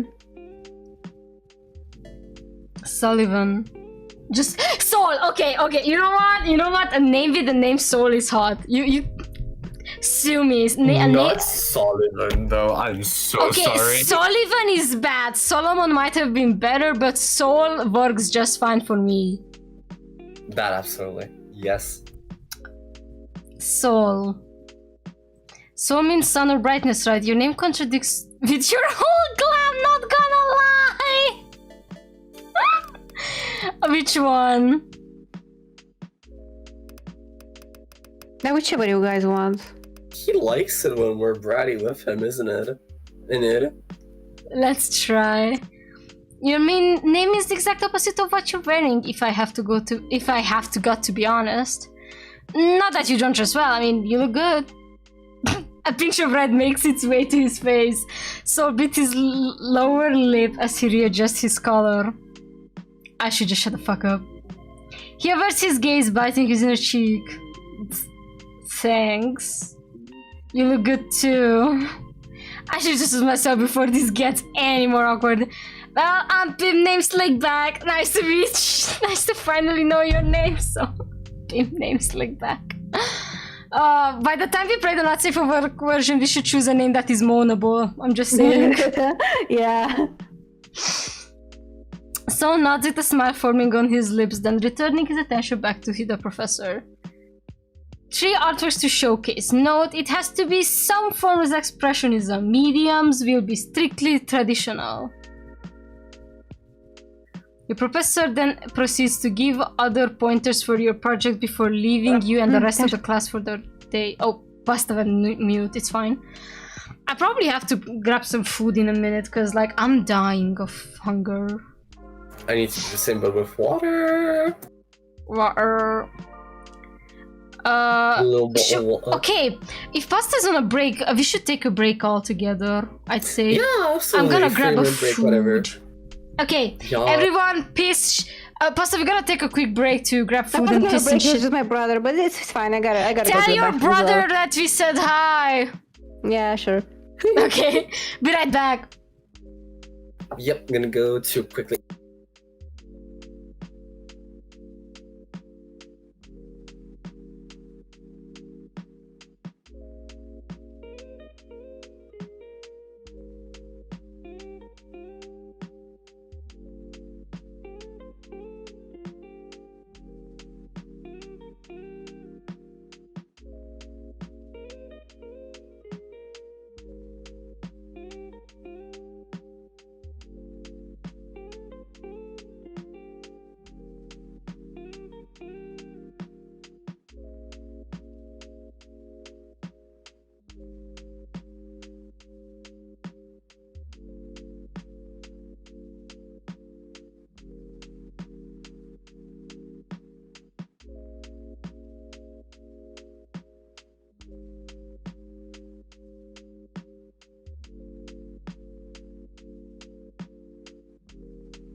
Okay, no one's back. Sad.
I'm back. Welcome back, Navi. I just heard the subway for the first time on the. Sorry. Hmm? I confused you with Navi pasta. It's fine. I just heard the subway for the first time on the radio just now. What? Yeah. Like, Subway on the radio? What? Subway by Chapel Road on the radio. Oh my god, I thought you were talking about a literal little subway, not the chaperone. The single. I haven't listened to it. I've heard like oh my god, this is how everyone knows I barely listen to pop. Yeah, okay. I only heard Good Luck Babe a lot on the radio, and I was just genuinely surprised. Good for her, honestly. True. It's just that I'm sad that a lot of people straight up do not get the meaning of the song. Like, remember the discourse on TikTok about, like, the song about Good Luck Babe being biphobic or something? Girl, come on. How is that biphobic? I know, right? I'm gonna cry. No, it's like, genuinely any arguments that anyone had was because of, like, they were mostly 14-year-olds on TikTok, you know? Yeah. They don't have that media literacy.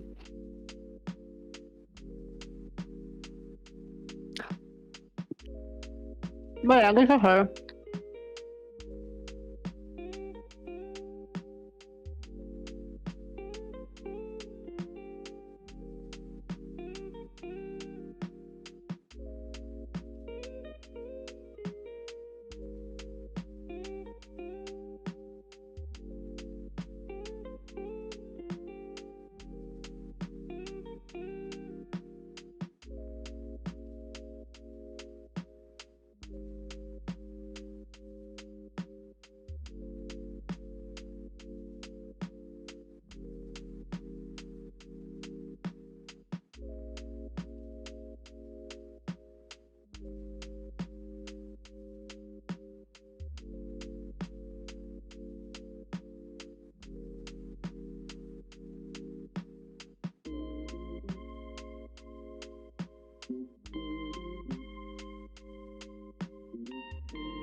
Hey, no, on mute. Asha. Welcome back, Nami. I made noodles. Nice. I wish that was me. Oh my god. It's poor meal if it's noodle meal, but what can I do? Alright! Let's go. Everyone in the classroom proceeds to talk with their partners, already brainstorming ideas of what they're going to showcase and hopefully could get a high grade. Where's my mouse? Asha. You turned to Sol as he took out his own charcoal pencil and his sketch pad for the class. You got any plans for our first display, Sol? Expressionism is a... Jesus. Expressionism is about conveying one's feelings, right? The easiest for now is a portrait. Why are expressionist paintings about blue horses then? What does a blue horse mean? I need to know. Like, what's the symbolism behind it? What's the symbolism behind a fuck-ass blue horse? Let's use your face as an example. Okay! He wants that cookie! He's gonna jerk off to me in my face! OG style, not just stalking my social media, no. That's for the weak! My face? He lets out a low chuckle. There, you make a cute impression right now. That can be considered as expressionism. Okay. Uh-huh! He seems like he already has an idea of what to do. And judging from that half-filled sketchbook of his, he's quite familiar with the concept of art. Me, however... I'm not good at art, I'm pretty good at art. What do you guys want? I could say we're pretty good at art. Our forces combined together are good at art. True. I'm more of a... I'm more of a arts and crafts kind of person when it comes to like art stuff, you know, not drawing type of person. I grew out of it. I was never too good, so like, you know. But yeah, that's why we gotta combine forces, you know. Of course, that's why we are called the pimp named Slickback. So it gives a small smile. I'd love to see some of your works then. So, would you like me to draw my portrait first? Would you like me to draw my portrait? Sure, wait, let me get my things. Wait, if you choose the other one, he draws us. I think that would be better though. Let me check. Let me check.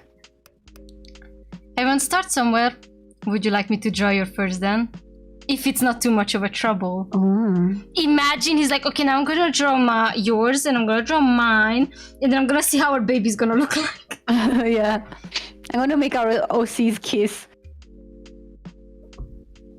I think that's a typo. It says just great instead of just great. Just great, pimp named. First time partnering up with this new guy and you're already letting him do the work. I mean, work. I'm no better than those past classmates of mine who would push their workload on somebody else. Not at all. Well, let it... Wait. It's not too much trouble. Oh, he answered to that. Yeah. I got confused. Well, we'll let it slide this one time. With that, Sol takes out his own sketchbook and pencil, sitting upright and facing you. You straighten up your back, sitting properly as if you're about to take an ID picture. Is this okay? Relax your shoulders, feel at home, especially since the That's a lot of a mouthful. Expressionism is about expressing yourself. Just pose whatever you like. Oh, okay. Oh! Ooh. Your Hello. breathing stopped. And we are supposed to choose between him and whatever the fuck that guy is. Yeah, we're on 3-1. Losing game. Your breathing Losing game for Crow. stopped. Damn. You can feel Soul's hand brush along your forehead to your ear, tucking away a stray hair that was covering your face. Oh my god!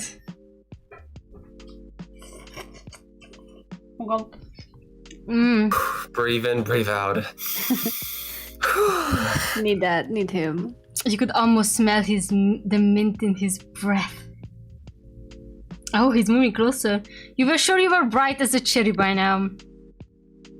Soul leaned back and didn't say anything as he began sketching, his eyes hopping from the paper to your face, and you swear every time you meet his gaze your heartbeat quickens. You avert your gaze, distracting yourself from his focus on you. Try to calm your beating heart, not breathing, or whatever.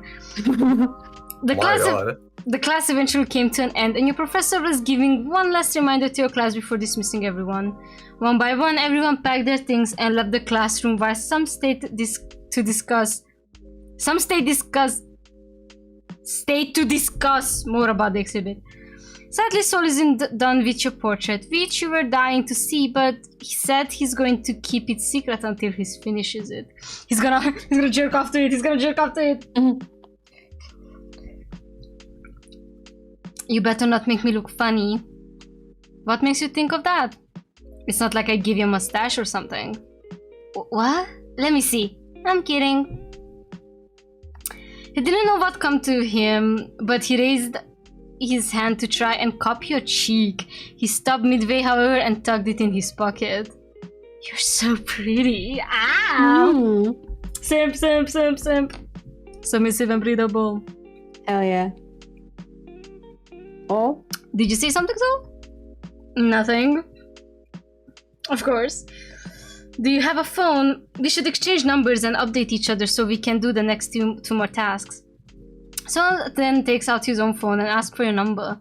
You recite it out, so he inputted it on his phone. Let me try to send you a message. Oh, and that's how we see crows? You know that I looked at your phone screen and saw a new notification from an unknown number. This must be Soul's. Oh, you baby! Cute. Sup? Your type's so different from how you look. From the corner of your eye, you see Soul's eyebrows raised at your text. Oh, what's that supposed to mean? Nothing. You chuckled, he rolled his eyes. His stare lingers on Soul's face. A smile is embedded on his handsome features while he looks at you, the block of text on his phone. Meeting Soul. Back then, you struggled to form friends throughout college, that you were convinced you would be graduating without making a single collection, which would undoubtedly disappoint your father, and you were ready for it.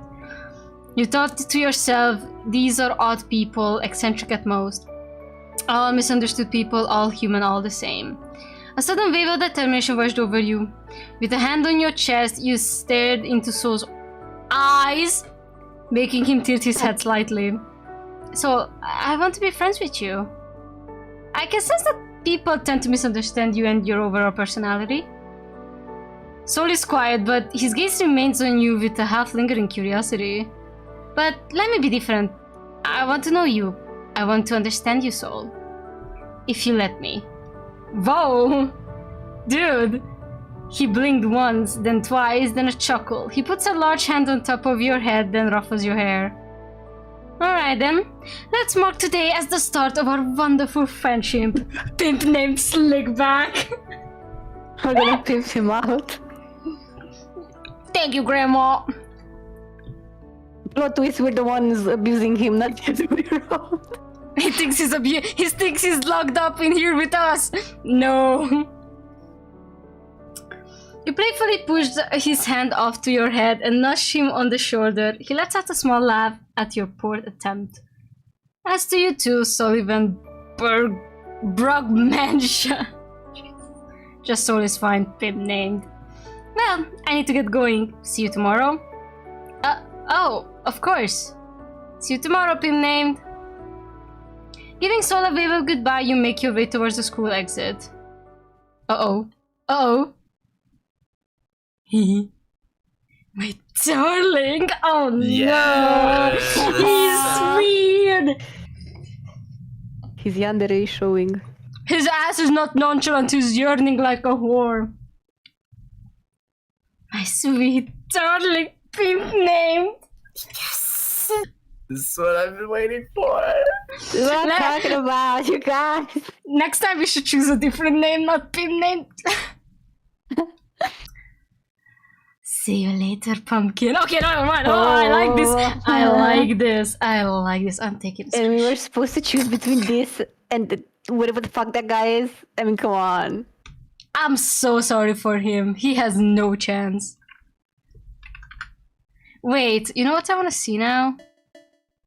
Oh, it's still 3-2-1.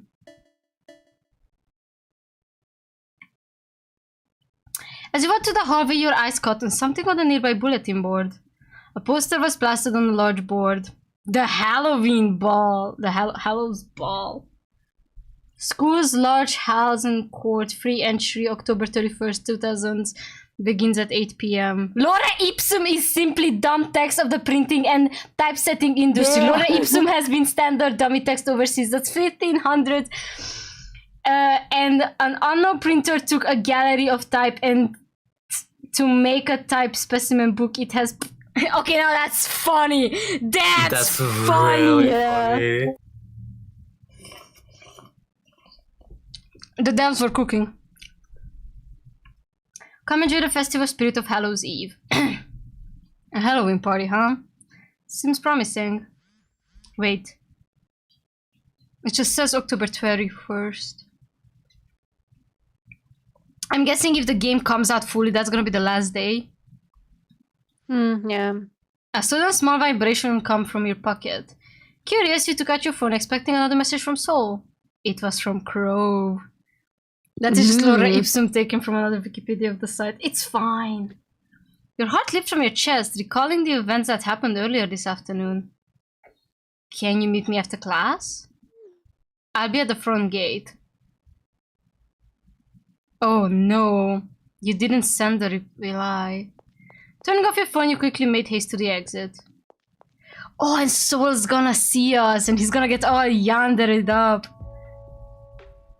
You approach the Soul's gate, keeping an eye out for your friend. Sure thing, there stood Crow in all his gory posture, straight with his arms held behind his back, his bag neatly placed on the floor and his foot tapping at the concrete floor nervously. You yourself were growing nervous with each step and you took as you drew closer and closer to him. When you reached his side and made your presence known with a small greeting, you noticed that the way Crow's eyebrows raised in mid-surprise, as if not expecting you to actually show up before him. He cleared his throat before composing himself properly, his body now facing in your direction. You wanted to see me? Yes, Lifting his bag from the floor, he slings a strap over his shoulder and offers his hand for you to take. I'd like to take you somewhere. It's a bit near the park. I lead you should let me. I don't like that look. Yeah, this makes it seem like he's about to kill the protagonist. I don't like any of this. Can I not just follow you? Which one is less? I don't know, maybe his arm? You didn't take his outstretched hand, but rather boldly wrapped... Oh, but that's bold. Oh, no, we're going back. Take his hand. Okay.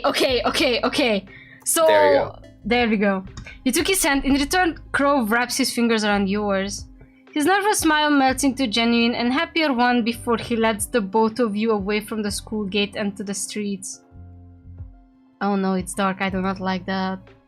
By the time you and Crow made it to the park, it already sundown and stars slowly started painting the sky. Is this the place you were trying to lead me to, Crow? Not quite yet. Come here. You follow him through the thicket of thick bushes, surprised to see stony stairs through a bit run down. It still seems sturdy to step foot on. Looking up, you see it leads somewhere above.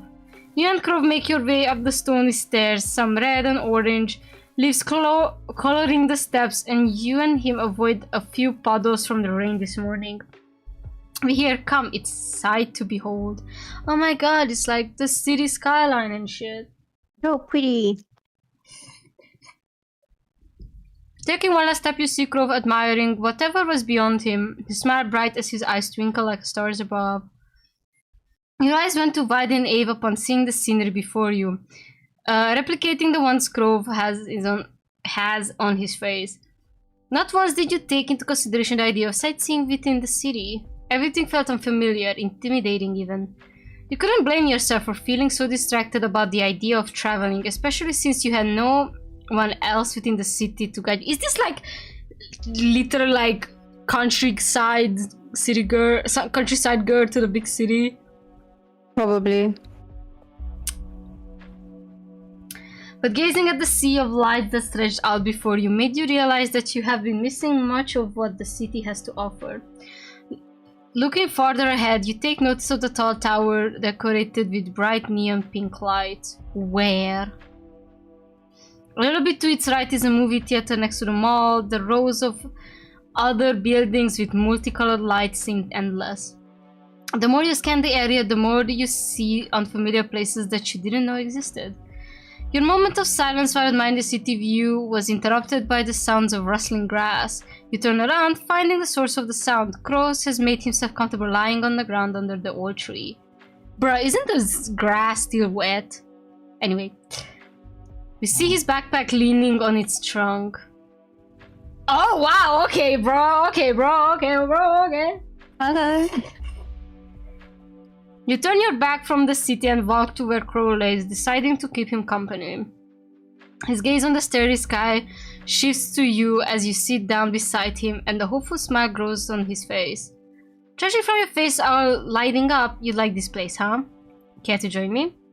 Accepting his invitation, you give Crow a sly nod that brought joy to his eyes. You stretch a bit and lay on your back right next to him, your fingers barely touching. You and Crow look at the night sky. You observe how the stars twinkle as if the rain from the morning never happened. How did you manage to find this place? You tilt your head to look at him and he gives you a closed-eyed chuckle before his twinkling gaze meets yours. I take it that you've never heard of Lily's Myth, have you, pimp named? Lily's Myth. Crow points at the old tree that stood above you, then returns his gaze to the stars.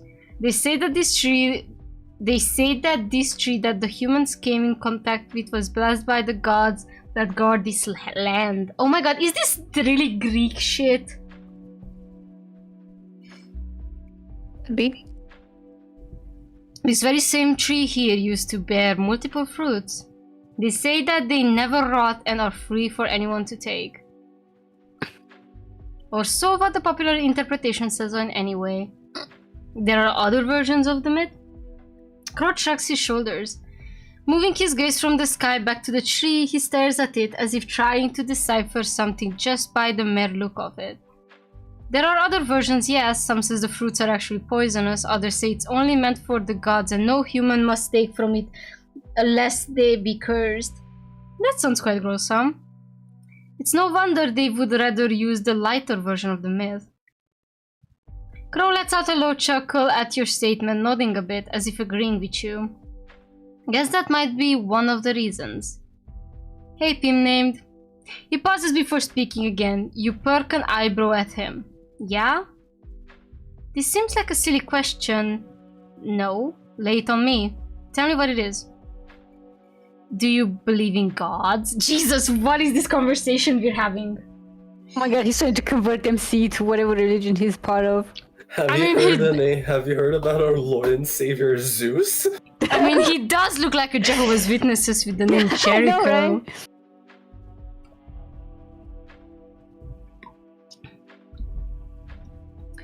This question caught you by surprise. You never thought of Crow as the religious type, more so very interested in gods. Or maybe he's just curious of the idea of them. This may be the best moment to know for sure. I do, I don't. I guess if we say we don't, we have more chances with... You don't? No. No, wait! He likes God! Yeah, I do. Yeah, I think so. Wait, let me just see the photo. Oh, he angry now! Does that mean he's gonna blink now? Yeah. He just blinked on command. I do? I do. Oh! Yes! We took one away. Yeah. Okay, he really does not like God, huh? I do. They are the very beings that blessed our land and soil. Oh no, we have to be Christian, girl. Back in my hometown, we would go to worship in our village's patron goddess church and pray for the gods for good harvest. So these guys are not the polygamous. I almost said polyamorous. Okay, good. Yeah. You recall your visits to the village temple with your father. Being regulars, you visited enough to the point where you became friends with some of those who resided within the church. Every time you dropped by to worship, you and your father would offer your healthiest crops to thank your patrons. Oh my god, this is very culty. Yeah. You haven't gone to church in a while, probably because the city doesn't have a church for your patron deity. This is very Greek godian. Your goddess had more followers near your village, all the way to the south. Crow gives you a nod of understanding. How about you? Do you believe in gods? You turn to Crow, repeating the same question he asked you earlier. He scans your face, your eyes, your nose, and your lips. His lingering gaze made you shrink back, your heart fluttering slightly. Crow seems to realize something to himself as he returns his attention to the stars above, sighing. I don't. This surprises you, and Crow laughs as your visible shock and confusion. What? You didn't think I'd be a non-believer? If I have to be honest, no. Why so? You kind of dress like a priest! That's real though. LOL! Is it mommy and daddy forcing you to be a church boy? Crow's azure eyes grew wide as he broke out into one of the loudest laughs you've ever heard from him. He laughed so hard that he had to clench his stomach and wipe a tear-stained corners of his eyes. He was still chuckling when he unbuttons the first two studs of his black polo, revealing more of his collarbone to you. Oh, so that's why. Oh god, okay. Girl. Slut. Sorry. Slut. You quickly avert your eyes, finding the tree leaves to be very interesting at this moment as you feel a familiar heat rush to your cheeks. How's that? Less formal? For fuck's sake, Ichabod. It feels like I'm seeing a Victoria woman's ankles for the first time! That's actually a good line, oh my god! I might be into him actually. Bastard, no! But no, why can't we have both at the same time, you know? I mean, fair. And they make out. Angrily. Threesome. Not even threesome, put me on the Fujo throne. Fujo chair. They hate fucking. Exactly! Crow grins at your reaction. It took the both of you a few more seconds of going back and forth with his teasing and you reprimanding him before you finally calm down. Is his pride gonna change? I don't think so. The next few moments were spent with the pointing at the stars and Crow's teaching you the constellation with a gentle whisper-like voice. You both fell silent, basking in the peace of the night. As the silence prolonged, Crow fell deep in thought. Oh no, never mind! His pride did change! Okay! Yeah, I wanna fuck him. I don't know what to do. About today, Pim named, and about the guys.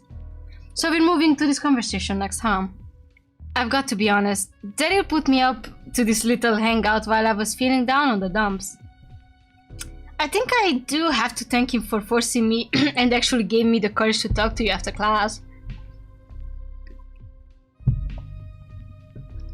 He lets out a breath he didn't know he was holding, refusing to meet your eyes.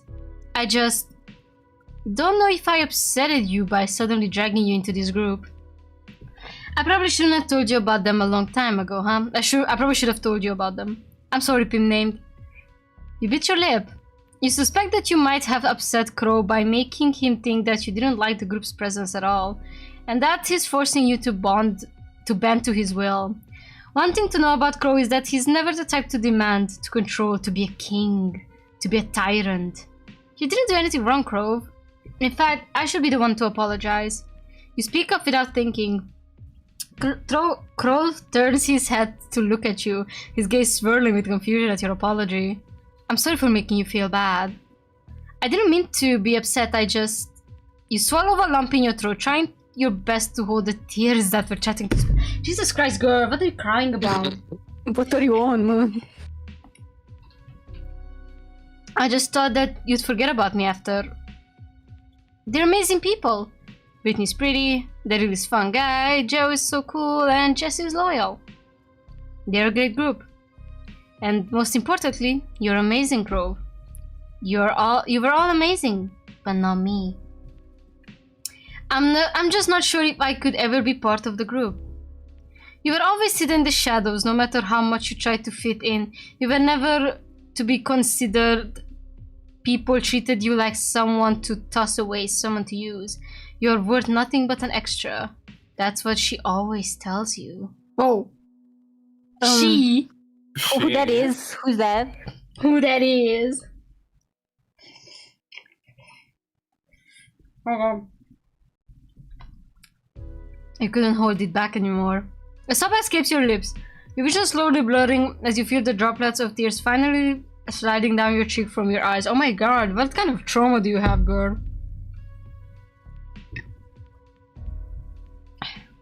For a moment, you saw panicking Crow's expression, seemingly not expecting you to burst into tears. He reaches out to hold your hand. And suddenly you feel a pair of arms circling around you as he pulls you closer to him, letting you sob into his shoulder. He says nothing while rubbing a hand along your back, allowing you to cry, not caring about his clothes getting wet from your tears. Once you calm down, Crow rests his hands on your back, not letting you out of his embrace. You're amazing, Pim name. I'm sorry I never get to tell you that, no matter how many times I've thought of it. Sorry. I just couldn't seem to find the words. But you're amazing in your own way, Pim named. You may not know it, but you're beautiful, you're fun, and you're quite a phenomena. You can feel vibrations coming from his chest from the chuckle he emits. Heck, you're the funniest person I know. All I'm saying, Pim name, is that you're amazing. You have no idea how much tears you've shed tonight. Sometimes you think you're silly and childish to cry over what was probably a trivial matter to some, but the urge to sob returned after hearing those words from him.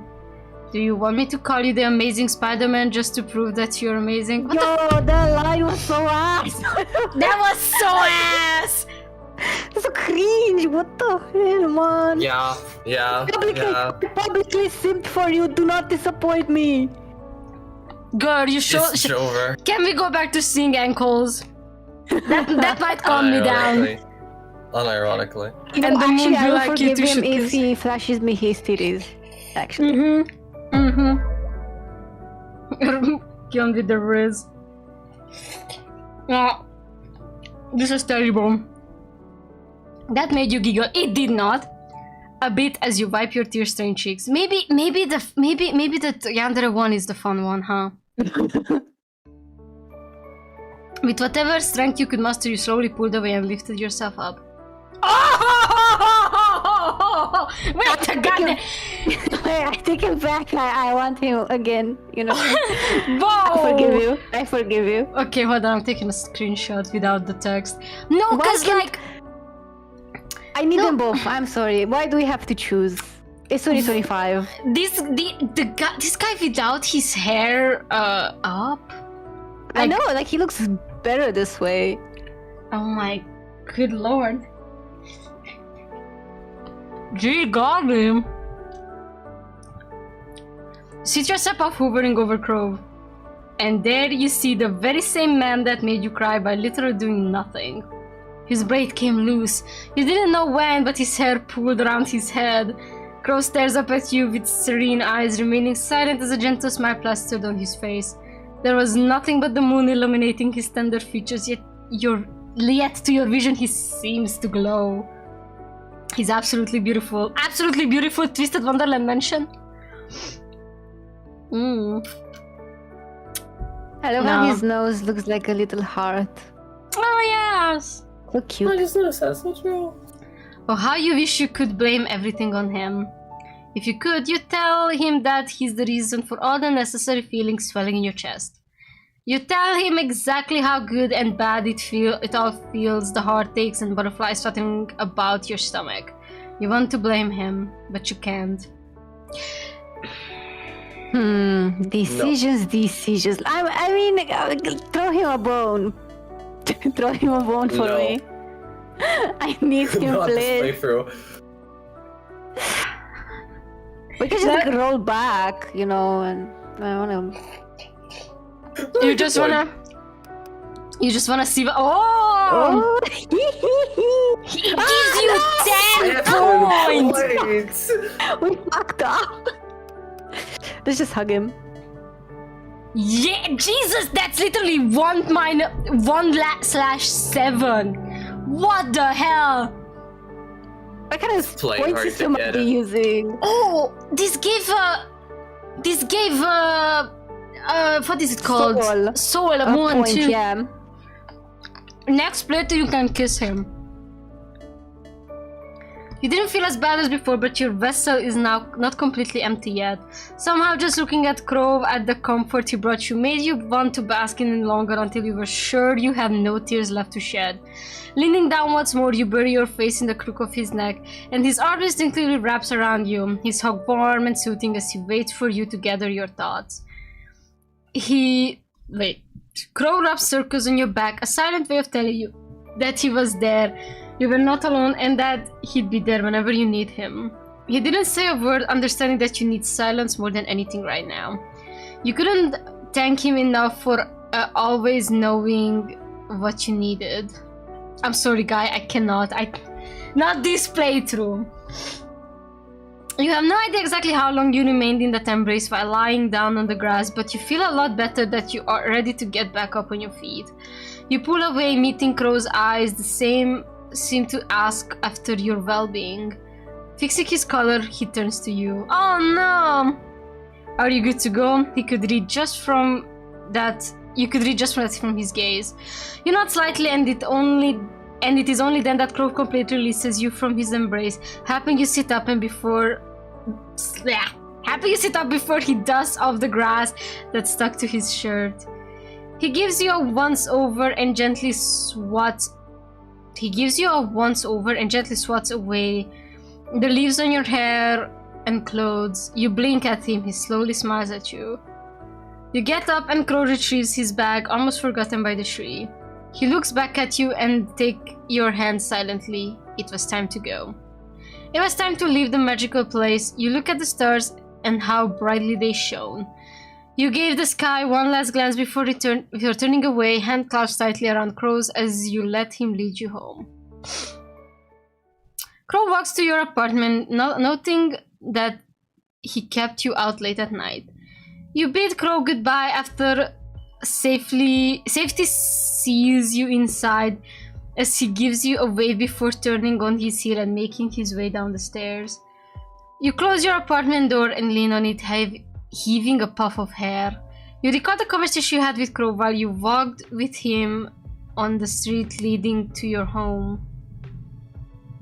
I'm going to give the guy a chance. I think I judged them too quickly, so I want to do better. I want to get to know them better. If you trust them, then I trust them too. Crow's expression was of surprise at your declaration as your determined face reflected in his eyes. Crow chuckles at your enthusiasm, giving you a friendly pat on the head. I'm glad you're giving them a chance, Pim named. I'm sure they will feel the same. Wait, I need to eat.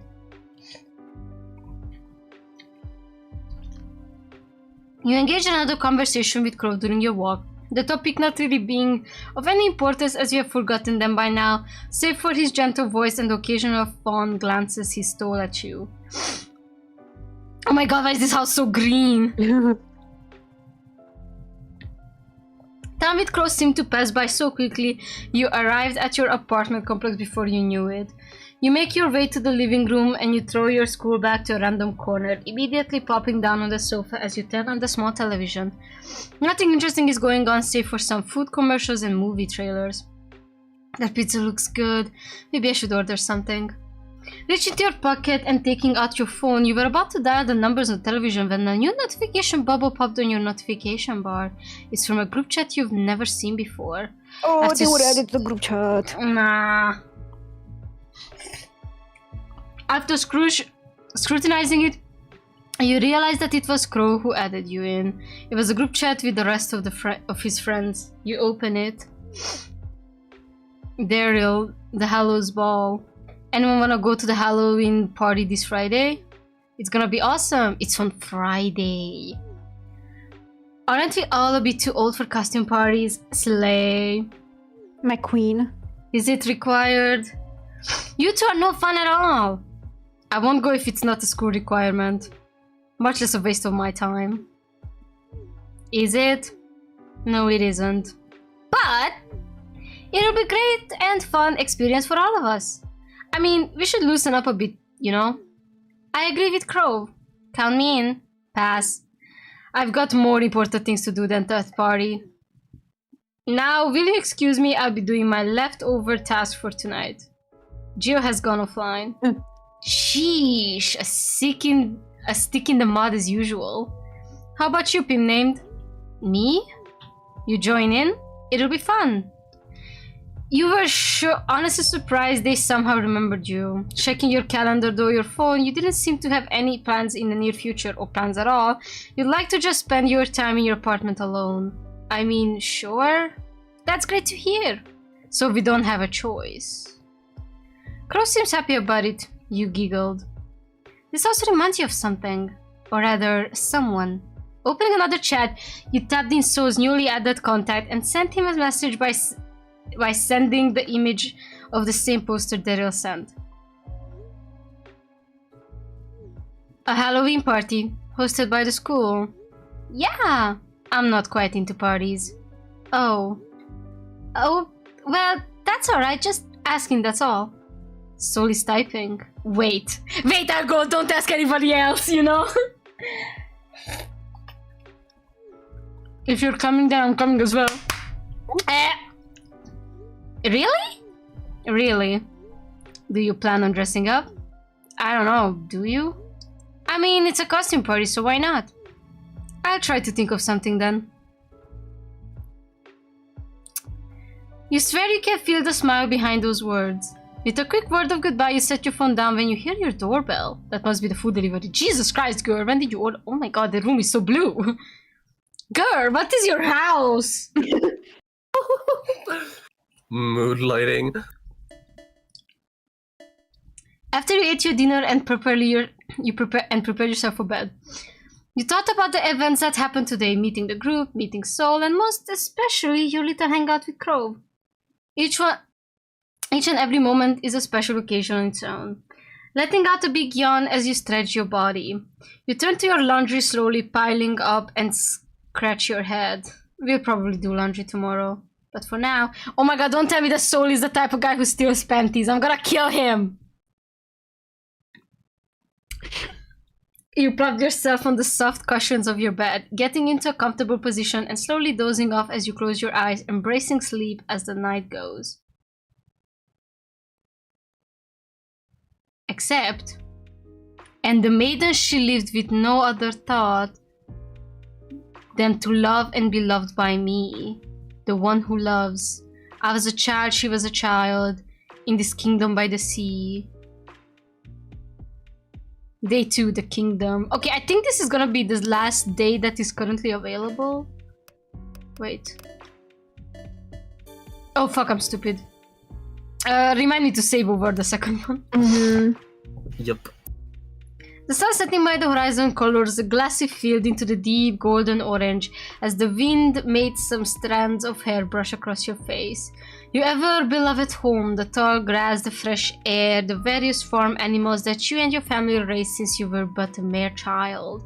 You can't even imagine what was happening before you right now as a group of people came while they talked with your father, your only family member left. You see the distress in your father's eyes as he tries his best to negotiate with the people before him. The desperation in his voice, the sweat running down his neck as he moves around his hand, gesturing this and that. Please just give me more time. I promise I can pay up. Oh no! Oh no, we're gonna be sold to One Direction! Yes!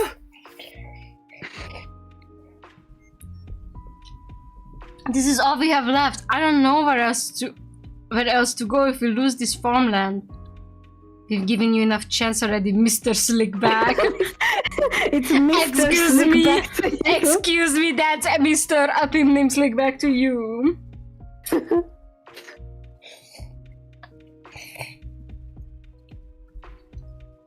If you don't pay up your debt, we will take your land. The loud ring on the school bell rang across the hallway, making you jerk out of your thoughts. Students came out through their classroom doors. You feel someone shaking you awake. You sat up and meet face-to-face with Crow. Well, good morning, Sleeping Beauty. You let out a yawn. You rubbed your eyes as you looked around. Your fellow classmates are now gone from their seats as it is now lunchtime. What did I miss? Nothing important though. If you're having doubts, I can lend you my notes afterwards. Just checking. Thanks, Grove. You're a lifesaver. Anything for you, Pim named. You recalled the little dream you had. You quickly shake it off as you let out the stretch, popping a few joints before you got up and went out of your classroom with Crow in tow.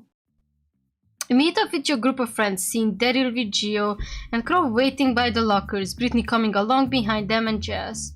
You waved at them.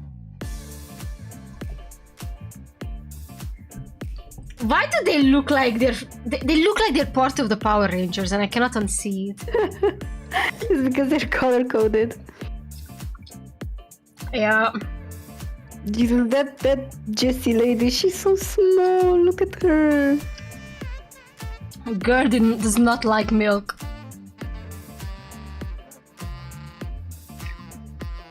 Good noon to you all. Regards, Daryl. How was class? Boring and boring. So glad to be out of there. One more useless minor and I'll be out of here. Gio just shrugged, a hand in his hoodie pocket while the other is on his phone. We got to at least do something in our major today though, which I'm glad about. More papers, but it was at least something. Enough about papers, so about the Halloween party, any ideas for costume yet? You should go as the Power Rangers. Yeah. I'm just saying. As they talked with each other at the corner of your eye, you noticed a familiar figure. Oh, that's the guy from the rooftop. Hold on. It was Sol. He came out of the classroom and another person came afterwards behind him, seemingly bored of his mind. Join Sol, call Sol over, stay with the group. We're just gonna join him. Yeah.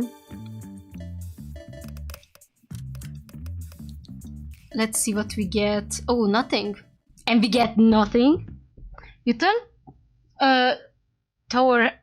turn your head to Crow in a shy manner, almost as in dusk. Crow, is it okay if I leave? I have somewhere to be at.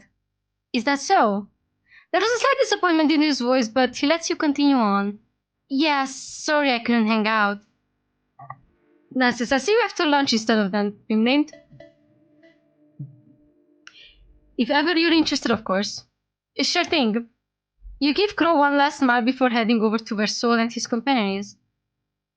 You walk towards the two individuals. They seem to be in a deep conversation over Sol noticed your presence and stopped talking, his attention now on you. His companion noticed the change in his friend's demeanor and follows his gaze as it lands on you. The short-term greeted you with a smile. Hi there, you're friends with Sunny. Oh, I'm not Sunny.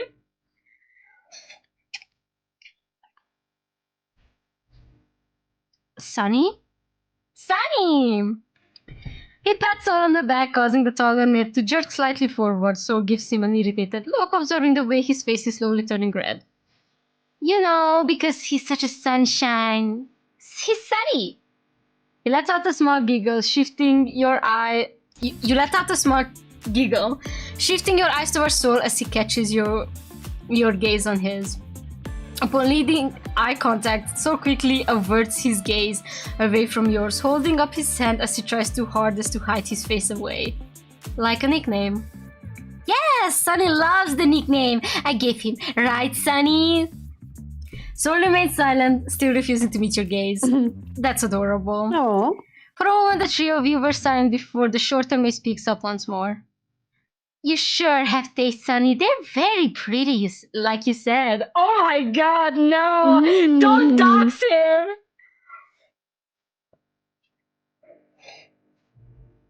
A blush makes its way to your face. Scratching your back of your head, you bit your bottom lip as you let out a small thank you. Anyway, nice to meet you. My name is Hugo with an H-Y. Again, that is such an ass name. What is with these names? Why couldn't it be just like Hugo, normal, with just you? I'm this big old grumpy's best friend. Been named. A pleasure to meet you. He extends his hands for you to take in, which you merely accept, shaking it and puts it back on his side, a smile on his face as he did so. So, anyway, what are you up to, Pim named? Oh, I just saw you both and I wanted to greet you. Anyway, we're planning to go to the rooftop today and eat lunch there. The weather's doing better unlike yesterday. You want to tag along with us, Pimnane? You guys aren't a fan of the cafeteria? Upon meeting the cafeteria, so shivered as Hugo only gave a small chuckle. Sunny isn't a huge fan of the noise there. Let's get going, shall we? Sure. Hugo walks to his usual spot and got himself seated on the bench that you somehow never took notice before. Also, where he was having the phone call. So follows along, and his hands in his hand is a large rat box that caught your interest. Sit beside Sol, sit between them, I'm gonna sit beside him. I mean... Oh, you like that? Yeah. Good.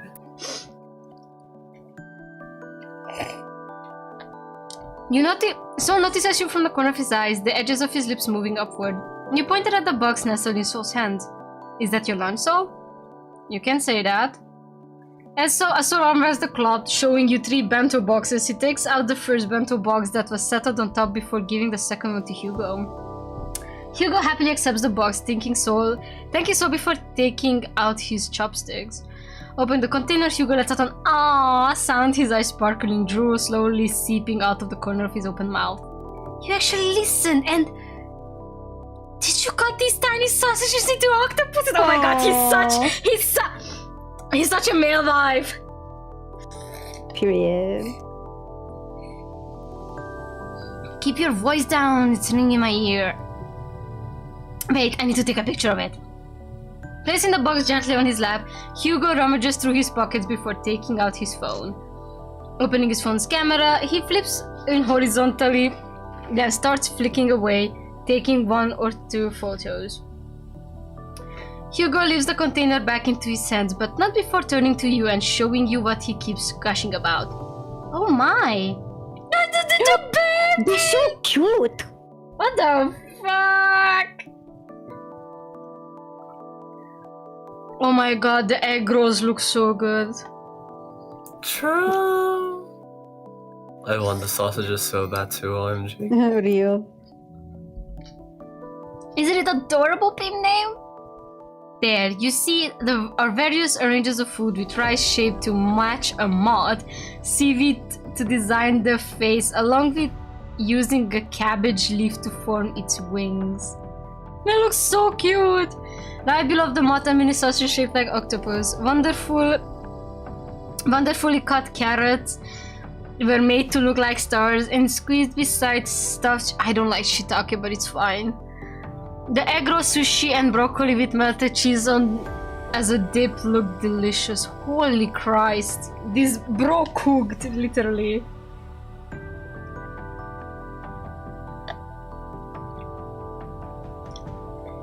I almost feel bad to eat it. Especially of how cute this little guy is. Real. Hugo points at the silk mud shaped rice.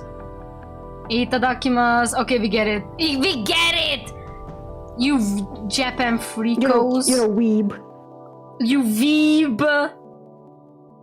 I'm pretty sure that's itadakimasu. Itadakimasu. Yeah.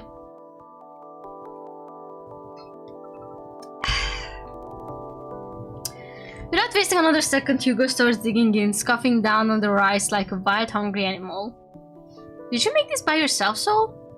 You can say that. Sol answers, opening his own container.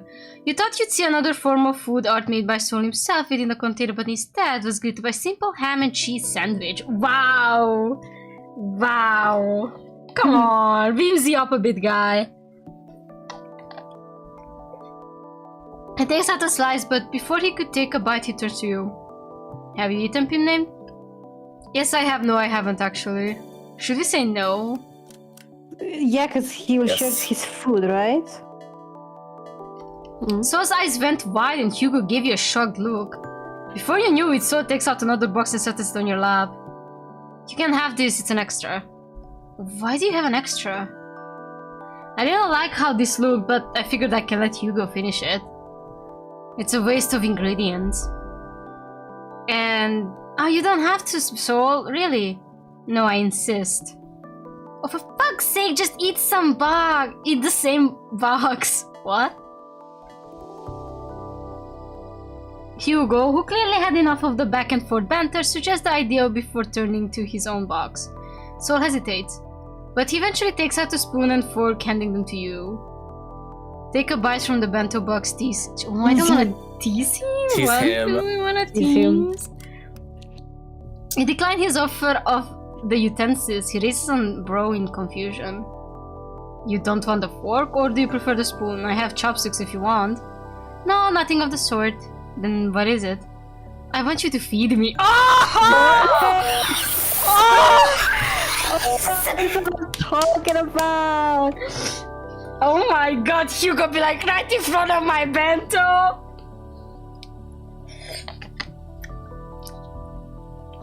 Sol's breath hitched with his face went brighter at your wife's suggestion. Literally, like judging and everything. What in the he asked for no pickle is that? Hugo gives you both a side eye. Your proclamation was enough for him to actually stop eating, shooting you both a judgmental look as if saying, really? Right in front of my bento box? Literally word for word. The offer stole from your minds. I'm taking a screenshot, hold on. This is so stupid. It's gonna be so funny when Ryu sees this chat and be like, what the fuck happened? He scoots a bit away from the two of you, not wanting to be part of your little fiasco as he returns to his meal. He's like, I'm just gonna move a bit away. Sol, however, was nervous for a bit, his eyes still transfixated on yours. Still couldn't believe what you just asked from him. Are you just going to keep staring at them or what? And it's like, you know what? At this point, just do it. Shut up! I feed them like I'm a pet. I'm bark. Sol takes the spoon in his hand. A little bit too harshly, and scoops out some rice and a piece of sausage. His whole face turning red to the point it reaches to the tips of his ears. With a shaky hand, he lifts the spoon for you to take. You took a bite and chewed. The mixture of flavors, how the rice remains warm and fluffy, and the sausage savory taste helps balance it out and sends a tingling feeling down your spine from your mouth. It's amazing. It's delicious. So this is really good. Hugo nods along with you with gusto, foot stuffed on one cheek like a hamster. I know, right? You'd honestly be surprised. So, making lunch for Hugo, you'd make a great house husband. Oh, we have to do that. We have to. Sosa is invited at your declaration. You really think so? Oh my god. Yeah, let's go. I really do think so. Do you... Wait, whoa. Do you want to eat... Wait, do you want to get married? To me? He straight up wants to say that! Oh my god, Hugo! Yes, I do.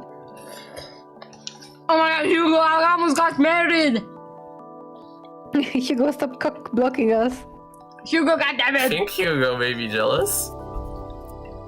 Go, No. move aside. This emo boy is mine. Girl, he has 2 hands!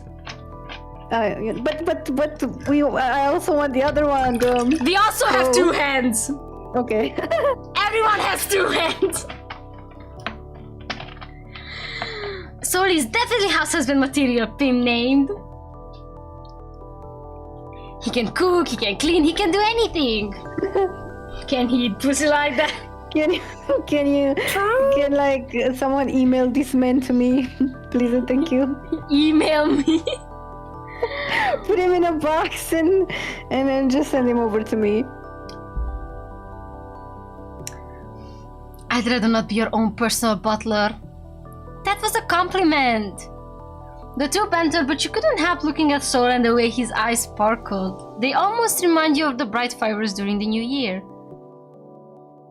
Hugo eventually finishes his own box, tucking it away and wrapping it back up. Standing up from the bench, Hugo stretches out his limbs and paced a few steps forward before turning to look at you and Soul with his hands on his hips. Is this what you guys do every day? Or at least when you both get together? You raise the question. Hugo turns his head to you with a slight tilt. What do you mean? You mean Soul giving me lunch? He just keeps forgetting to bring his own. Hugo pouts. And you never finish yours, so I do the honors of ever finishing good food. Thank you very much. Those bento box art. What inspired them, if you don't mind me asking? Oh, you didn't know? Shut it, Go-Go! Oh my god, no! No, give it to me, Go-Go! Give it to me, Go-Go! Go-Go? Oh, now we're using the nickname now, Sonny. How sweet of you! You see here, Pimney, my old pal here just makes food art like the typical artist that he is. But he never bothers to finish it, much less eat it. Ooh, what is this? What do you mean, finish it? And he really loves cute things like... With a finger under his chin, Hugo ponders for a short moment, trying to remember something from the top of his head, but to no avail. He turns to his friend, his arms crossed, seemingly uninterested in answering whatever inquiry Hugo's going to throw at him. What was the name of your plushed horse, Sonny? Like hell, I'm answering that.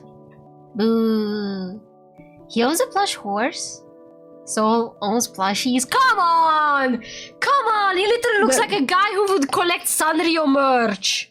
Does he also have a thing for horses? Why is it always horses? I don't know. He's a horse Is it girl. about the blue horse? Is it about the blue horse? Could be.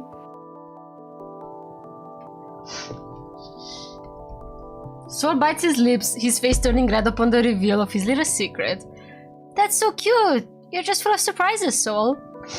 He says nothing as he fixes his choker. The red blush tinting his face makes its way to the tip of his ears. But appreciate your compliment nonetheless. Looks can be deceiving. This makes you wonder, why do people never bother to notice him? Why don't people want to get to know him? Maybe they just never gave him the chance because of how he looks, not to mention his intimidating height. But he isn't like that at all. In fact, he can be considered as a gentle giant. Time passed for a while, and now Hugo and Soul are both leaning against the railings, observing the view below them. Curious, you make your way to where they were. Hugo and Soul seem to be looking at something below, their faces solemn and serious. Hugo's face is blank, while Soul's expression is a mixture of irritation and aggravation. You look down and there you see a group of well-dressed people, but what makes them stand out is not from what the the way they dress, but from the way they carry themselves. They're clearly not from here. But that school's logo on their uniform, chest pocket, says otherwise. They look so fancy. They look rich. Dangerous. Oh my god, is this gonna be the stupid rich kid plot? No. You couldn't help but hold your gaze on the tallest one in the group. An adult man, you're guessing that must be a staff member, maybe a teacher. But what sticks out about him is the eye patch on his face and the large scar behind it. Man, what kind of gangster? And Majima is going to the school, let's go. It sends a shiver down your spine. High class mugs. Sol exclaims, pure disgust coating his tone, not hiding it a single bit as he pulls away from the railing and returns to the benches where you last were. High class? You don't know about the hierarchy pimp named? There's a hierarchy. No, not that I'm aware of. Of course, they're the plastics.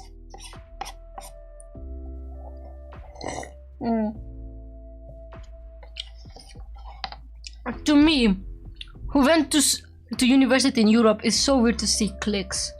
Like, there are certain, like, I don't know about you guys, but when I went, we had friend groups that were like, okay, you're a bit more tight close to a certain group of girls. I'm saying girls because the university I went to had no men. Literally no men. No men. So like, you would get tied together with these girls more likely, like, but it wasn't like clique energy, you know? Yeah. No, not that I'm aware of. This is the first time I've ever heard of it. How come I have never heard or seen of them throughout my school years here? Is MC fucking hit her head or some shit? Hit their head. Hugo lets out a low chuckle, his attention still on the group below him. Then his gaze darkens. The usual happy-go-lucky attitude you've come to know disappears in a flash, as if the person before you is a whole different person. I don't blame you. No one likes talking about them anyway. Oh! Oh my god, he's animated! Yeah, that's so cute. Okay, That's kinda nice. which one do you guys want? I don't know. Ask about the hierarchy. Yeah. How come I never heard about the hierarchy before? It's like a hidden thing. But that's what we call it. This school, no. The entire city is like a fighting pit. Whoever is the most powerful has a better chance in living a good life here. People come to this school to gain a second chance in life. But to achieve that, you have to make Jesus! But to achieve that, you have to make yourself well known. Make them think you're worth their time. If not, you're on your own. High class? He sends a chilling glare down at the group below. The school's building isn't actually the real thing. Wait, what? But the school map clearly says that the address is... That's where they actually fool you. You might think you got it right, but we are sorted based on our background. Wait, what now? Damn. The school building isn't actually the real thing. On our backgrounds. The real school building? Way farther than where we are, and their campus is 10 times bigger and better. They get proper classes, have better equipment, everything is just better. Here, we only get the short end of the stick, the afterthought, if you will. If I have to guess, the well-off are in the main building. That's right. Son of a duke. Daughter of a businessman. Heck, as long as you're rich, you're in. Welcome to the video world, kid! Oh my god.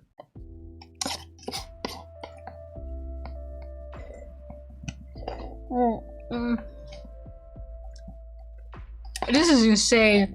Not classism.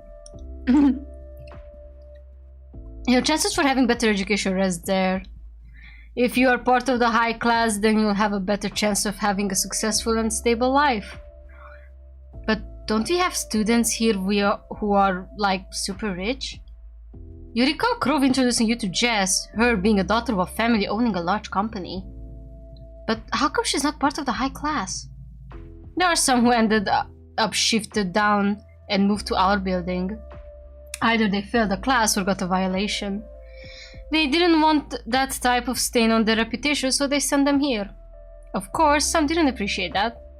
They see us as someone lower than them. Hence, Hugo glances back at Saul, the said male now busying himself with his sketchpad. A soft look flashes in his eyes, like how a mother would worry over their child. Also, like, Saul is well off too, but failed some status quo shit. Oh my god, rich emo boy, let's go!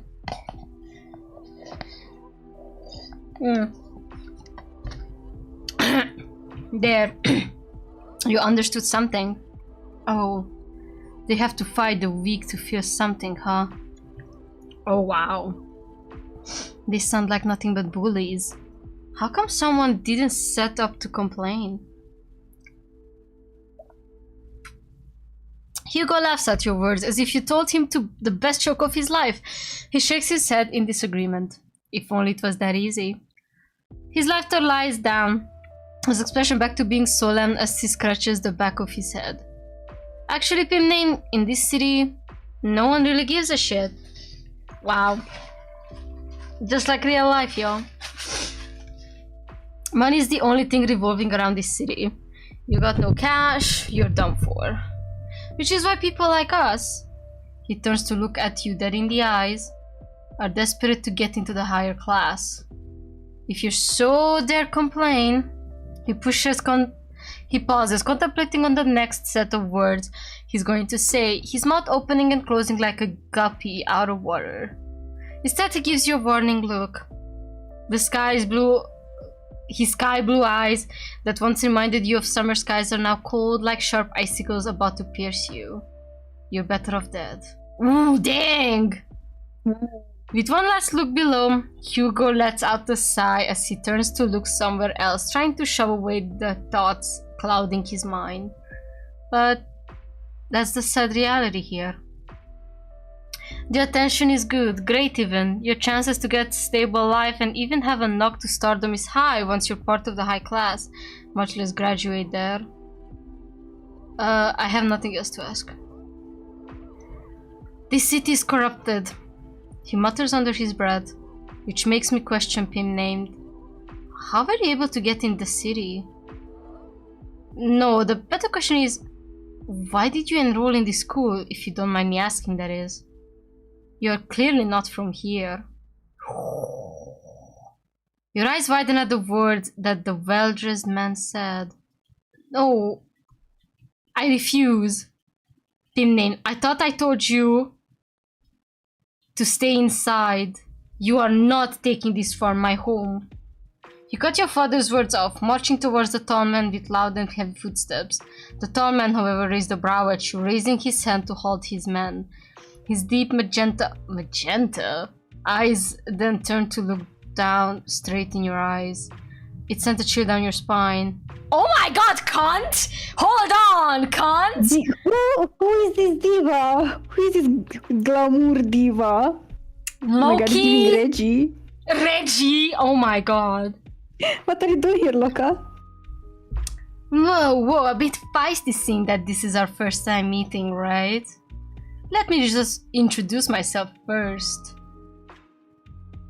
My name is... Wow, okay, well, that's creepy. But you may call me Mr. Z. Oh my god, he blinked! Oh. Oh, he did it again! And as for our little agenda, how about this, little lamb? If you manage to pay off your debt for the next 5 years, I'll let you off the hook and let you keep your land. 5 years, you can handle that. Maybe working 3 jobs would do it for you. He trots, waving a finger in front of your face. He looks down at you, reminding you of your place, a mischievous smile appearing on his handsome features. But I have some conditions you need to meet. You went silent. Your heart starts pounding in your chest as you kept eye contact with his sharp magenta eyes. Oh, not the orbs again. I want you to stay in the city.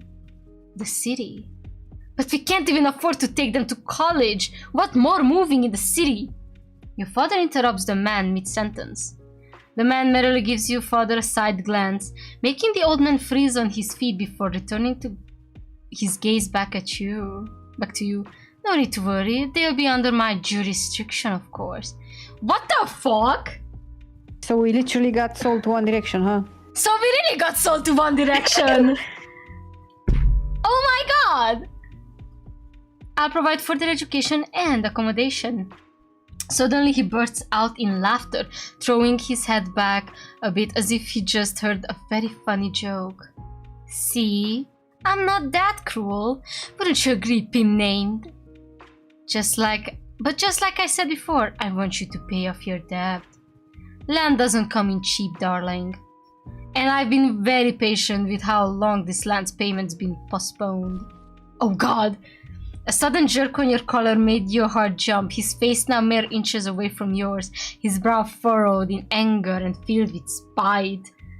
SCP Deadman from American Zombie Apocalypse. Okay, that's a wrong name, Mr. SCP Deadman. Hello and welcome to the stream. Pimp named! Not one step, old man. He screams at your father, not sparing him a glance as he kept his hold on your collar. You tried to claw his hands away from it, but to no avail, seeing that you are losing more air the more you struggle. Listen here, punk. I don't care what kind of method you're going to do in order to make money. A dark smile appeared in his face. It sends a shiver down your spine. Be a good citizen and get a part-time job like the rest, or whore yourself out in strip clubs. Damn! Jesus Christ. Legal or illegal, I don't fucking care. As long as you reach the amount. If not, well, you can say goodbye to your little farmland. You say that, but he says that, but there was a gleam in his eyes that is telling you that that's not all. Letting go of your collar, he steps back as you greedily take the air that you lost, tears making its way towards your eyes, threatening to drop. So, little fawn, what is going to be? You bit the bottom of your lip, you turn to look at your father, his eyes were clearly telling you to decline. You didn't want to comply to this man's words, much less take his offer. You think he might throw you another form of debt for letting him fund you to go to the city. There was something about this man that screams dangerous. I mean, look at him, he literally looks like a pimp. A pimp named Slickback. But you were too... Mr. Z. A pimp named Mr. Z. But you were too desperate to not lose your home. Your only home. Tick-tock, sweet thing, I haven't got all day.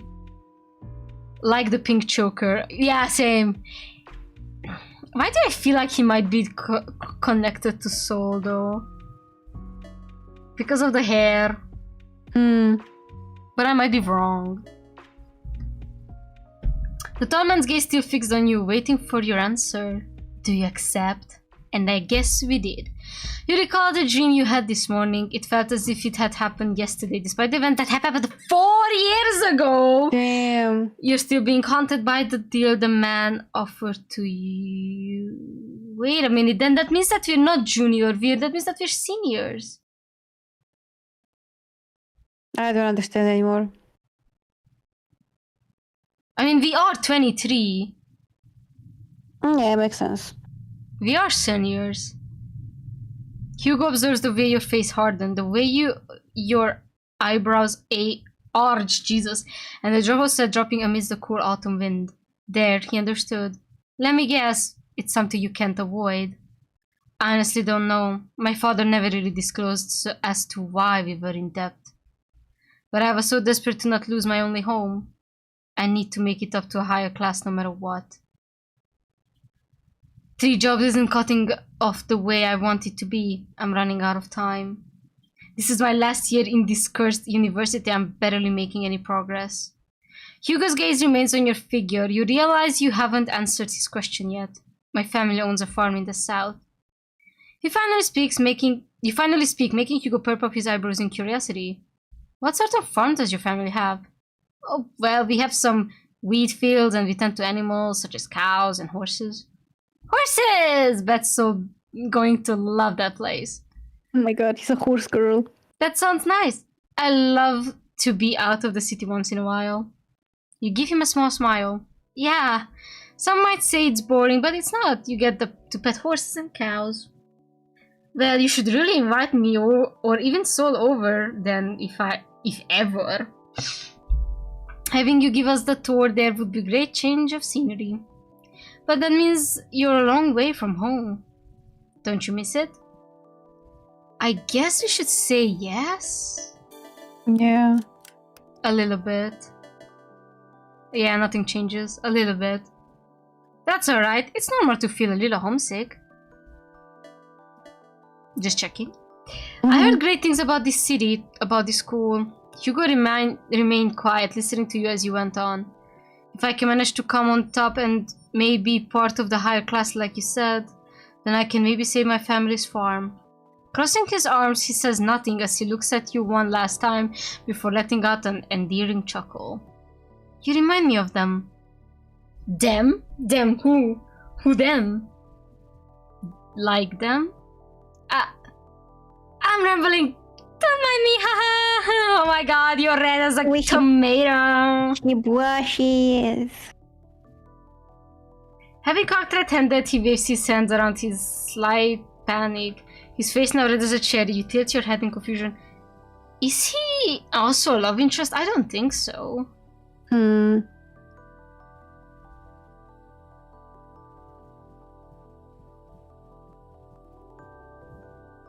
Oh my god, his full name is Hugo Sugimoto. He's Japanese.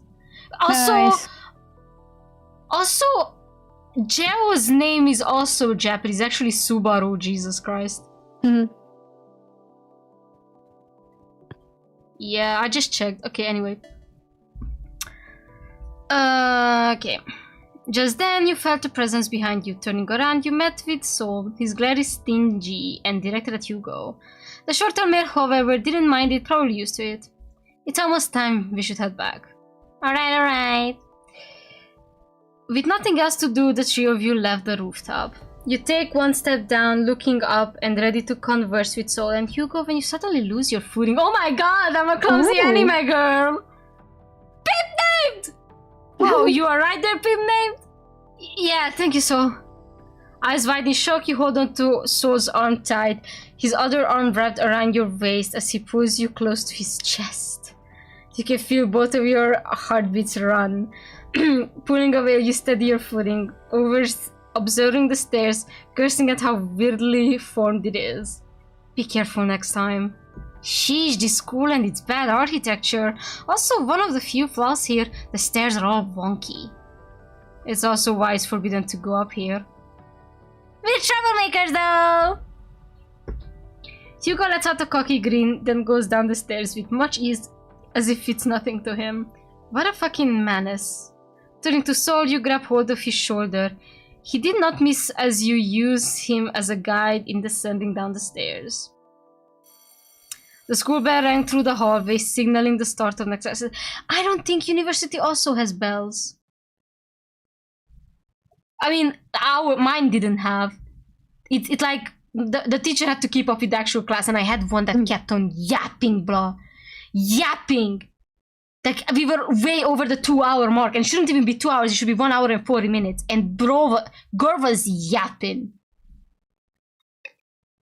Anywho, what are the points? The school bell rang, whatever. Hugo lets out a groan. I don't want to go to class. I hate my history teacher as much as my coach in archery. Oh, archery. Why don't you skip then? Hugo's eyes popped open. It became bright like a light bulb appearing out of his head and lighting up. Sol knows exactly what that look means. Don't tell me you're actually... I'm going to skip class! Hell yeah. How about it? Fuck this school. If they're going to treat us badly, then let's be bad guys. A mischievous look makes its way to Hugo's face. Sol already knew what that look means, sighing as he did so. He turns to you, waiting for a response to Hugo's offer. The thought of skipping is quite the gamble. Your next class is with Clove and art history. But then again, your teacher will probably only do some boring ass introduction. Missing one wouldn't hurt with it. Oh my god, we should hang out, you know? We should hang out. Oh, it doesn't change. Hugo lets out a small cheer and gives you a thumbs up. Soul gives you a cheeky smile of his own. But how do we do that though? Obviously we can't go through the entrance since it's closed and guarded. What? What university? What kind of university has its gates guarded? I know a way.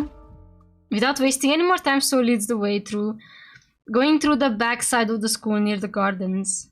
Oh my god. A prison university, indeed. This fucking school is a prison. The edges, of course, were barricaded by a tall iron fence. Soul finds a bush and pushes it aside, revealing a gaping hole. Jesus. His gaping hole. Well, that's quite convenient. Did you make this hole, Soul? Bruh. He did. I did. Hugo went ahead first through the hole, so waits for you first before following right after. The three of you went past a few bushes and shrubs, the leaves flying, you passed by them, the red and oranges leaves scattering around, and some making its way to your uniform before you all eventually make it out at the end of with the pavement. So, where do we go? Hugo thought for a moment, looking around before pulling out his phone. Suddenly he lets out a gasp, scrolling to his phone a bit faster before gripping on Soul's shoulder, earning him a hiss from the taller male. Sherlock Holmes is out! My ears. Damn. Oh yeah, it's that detective movie I kept seeing on television. I thought that won't come out till next week. Did I set the date wrong? With that, Hugo started sprinting, leaving you and Soul behind. For the love of... Soul placed his hands on his hip before walking to where Hugo ran off to as you followed. Please tell me we fuck in the cinema. It will be so good. Hugo kept tapping away in his phone. His shoulders went slump. Guess he did get the date wrong. Shoving his phone back into his pocket, he turned to you and Soul. He clasped his hands together and pulled the brightest puppy eyes you've ever seen. We have got to watch it. Can we be named? Can we, Sonny? Hugo begged. You can go ahead and watch the movie. I'm going to roam the arcade while you're at it. Hugo pouted, his eyes went half-lidded and the sparkle in his eyes was gone.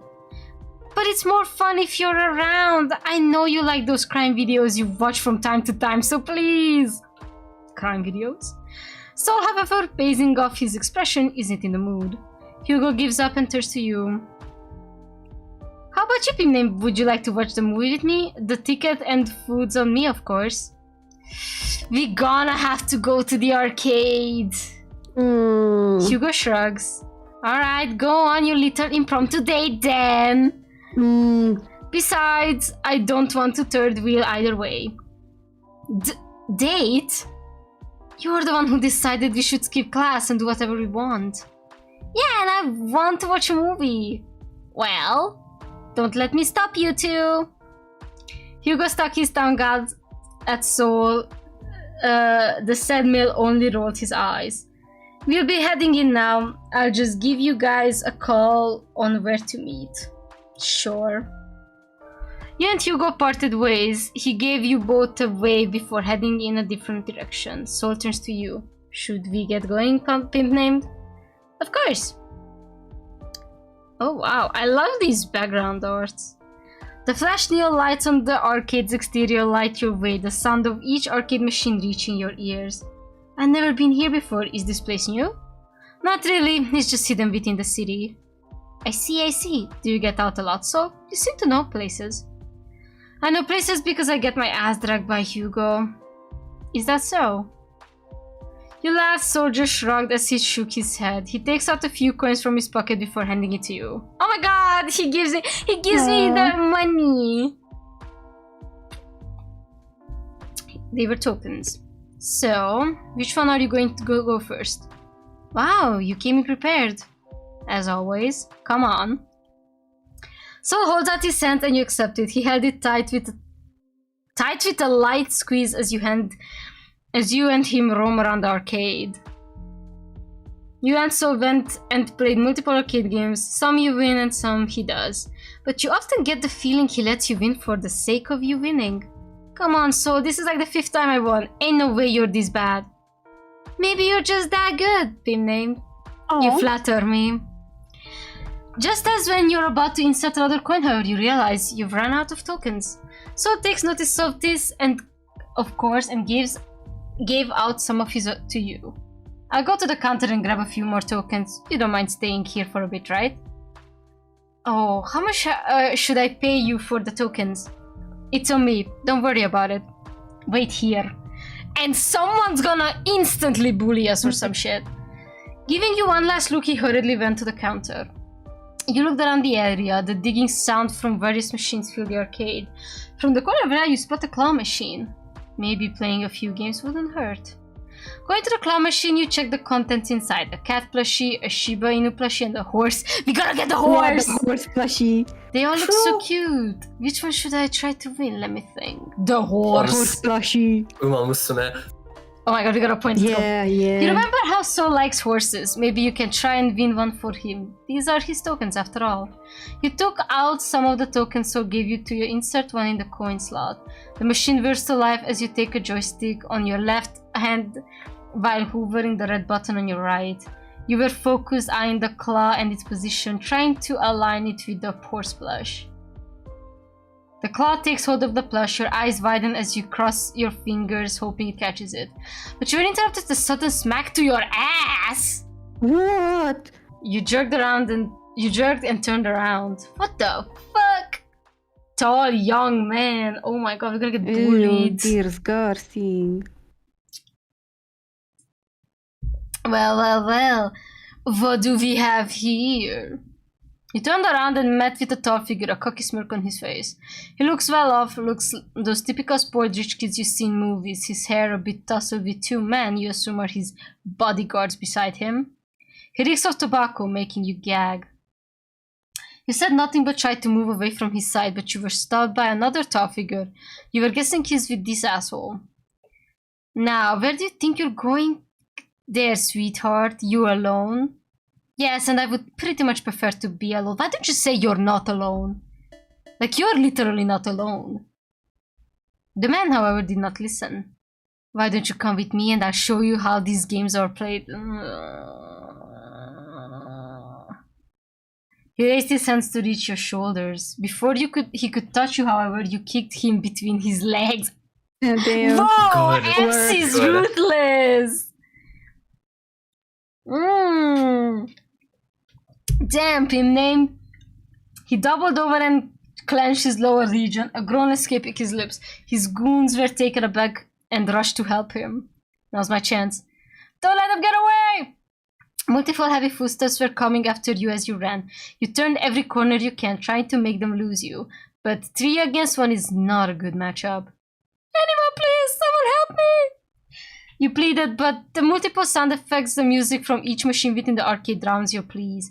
You curse under your breath as you focus on running. Just run to the toilet! All you can think about at the moment is to get out. You manage to get out of the arcade, but you can still clearly hear the man and his goons on your trail. You looked around and you found the toilet stalls. Oh my god, hold on, never mind, he's smart. You rushed towards it and got in the stall, hurriedly opening and locking it as soon as you got in. The place stinks, but you didn't give it another thought as the beating of your heart rings through your ears. Tears filling up your corners of your eyes, you hear footsteps. Find them, the man's voice echoed. You tried to think of something, and you thought of calling Sol. You quickly took out your phone. No signal. What do you mean no signal? Bruh. Are you for real right now? You can hear how aggressive they tore open each stall. They creep closer and closer to where you are. Anyone, please? Here you are. No, please. You've been a very bad girl. But don't worry, you can make it up to me by doing... No, we gotta give him a blowjob. No! Jesus Christ. Fuck you and your favors. I've been kind to you, but it seems you want to do it the hard way. You forcefully grabbed the edge of your uniform. Your eyes went wide as your fingers went cold. You quickly grab hold of his wrist as you try to push him away. He's too strong. Soul's gonna kill them. Soul's actually gonna commit murder. Yeah. Please. He forcefully lifts up your revealing. I don't wanna read this out. No, me neither. Can we just skim over it? Can we just skim over it, like not read it out loud? Chat, you're gonna read this for yourself. No. No, fuck off, let me go. The tears that were hanging by finally fell down your cheeks as you tried to stop him from going any further.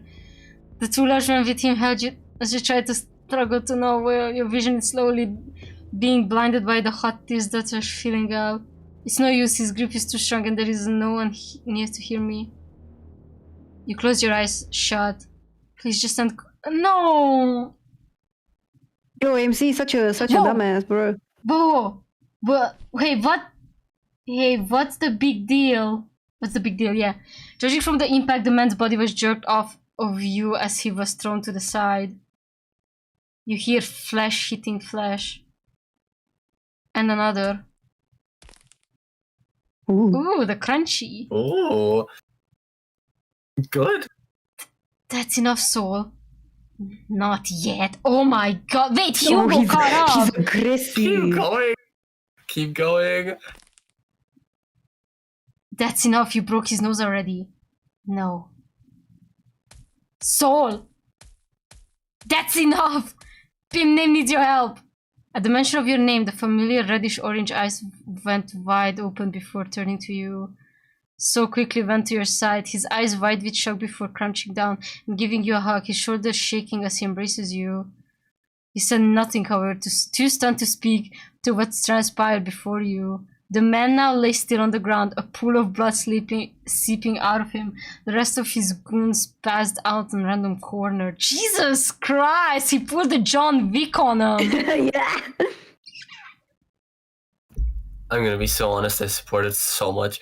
Yep. You looked up and met with all too familiar eyes of Hugo. But they weren't the kind ones you usually see on his face. Hugo's eyes twitched as he sighed, trying to hide his visible irritation but failing. He looks around at the mess Soul made before turning to check up on you. He said nothing, hands in his pocket while he looks down at you in Soul's embrace. It's getting quite late. We should head home.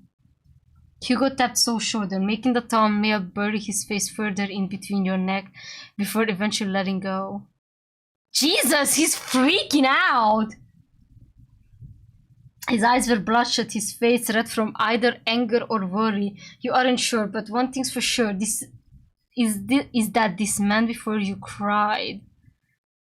He cried for you. Damn. I'm sorry. I'm so sorry. I shouldn't have left you. No.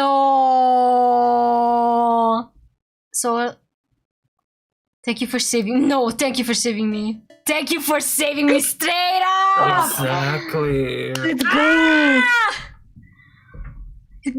Beat them horse up! You reach up to coop his cheek. He flinches at the touch. The tears that he was trying to hold back is now flowing freely down his cheek.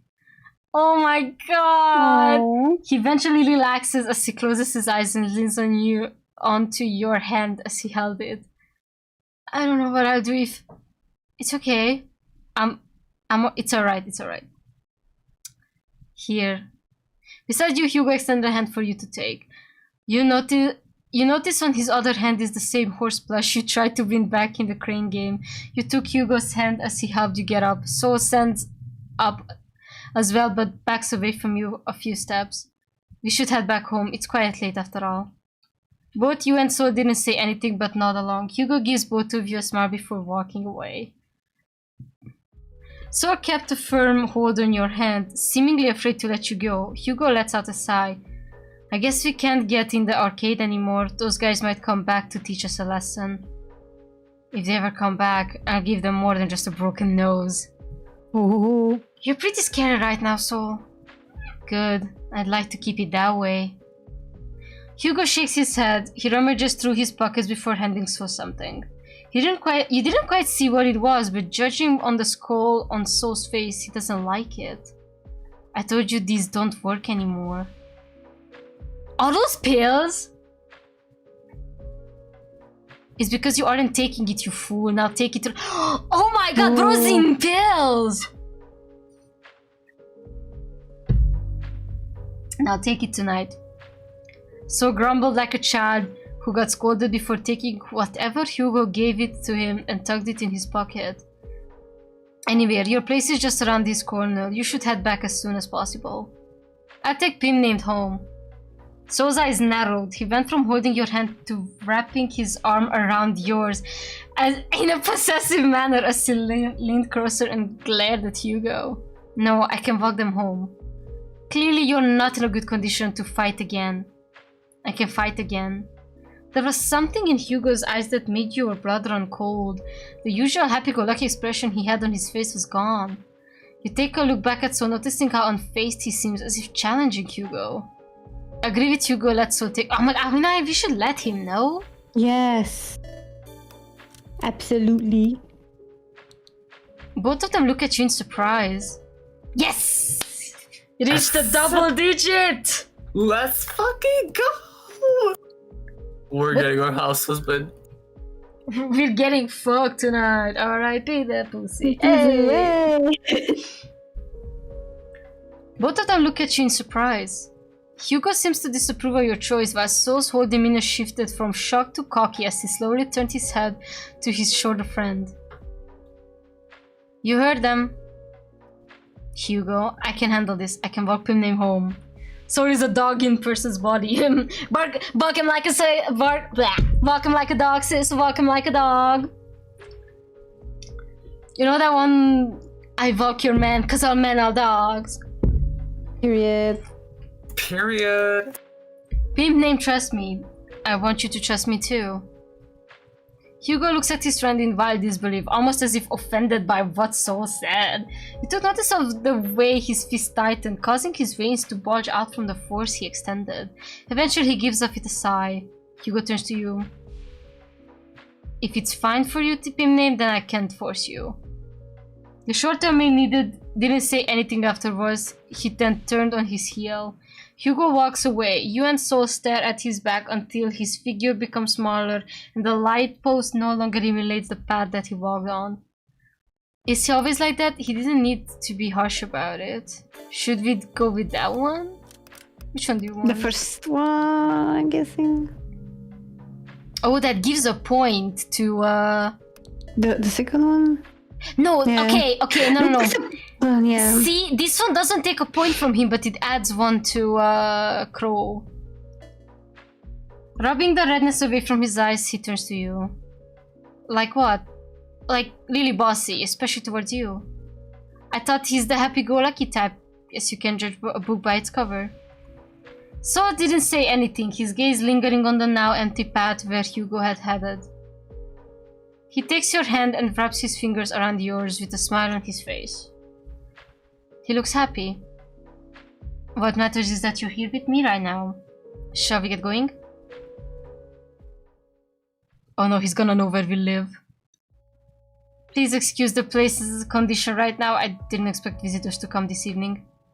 You said with a bit of a chuckle, rubbing the back of your head as you welcome Soul inside your apartment. I don't mind. Soul eventually takes a step inside your apartment, but did not go any step further than remain by the door. Soul's figure was a bit stiff as he lingered by the entrance. Maybe he needs some convincing that it's alright to come in? Taking hold of Soul's hands, you let him into the living room and made him sit on the couch. Upon taking his seat, Soul placed down the horse plush you won for him on the table beside him. His whole demeanor, however, still remained rigid. You don't need to be so stiff, Soul. Just make yourself at home. Sorry, I'm just not used to being in other places, people's spaces, much less their homes. Really? Not even Hugo's? So shakes his head. You begin to ponder. However, your train of thought was cut short when Soul started flexing his knuckles. That's right. Stop what you're doing and wait here. I'll go grab the medical kit. Oh. And don't you ever dare strain your fist any further. You don't really have to do all this, Pimname. You tutted, placing your hand on your hips. My house, my rules. Plus, I did insist on treating your wounds. Saul didn't say anything, but just let his hands relax. He still looks stiff, but through your words, he loosed his shoulders just a tad bit. Okay, now the room is not that blue. More green again. You hurriedly ran to your room and into the bathroom, connected to it, and took the first aid kit before returning to the living room. Once you returned, you took the empty space right beside Saul. Hands.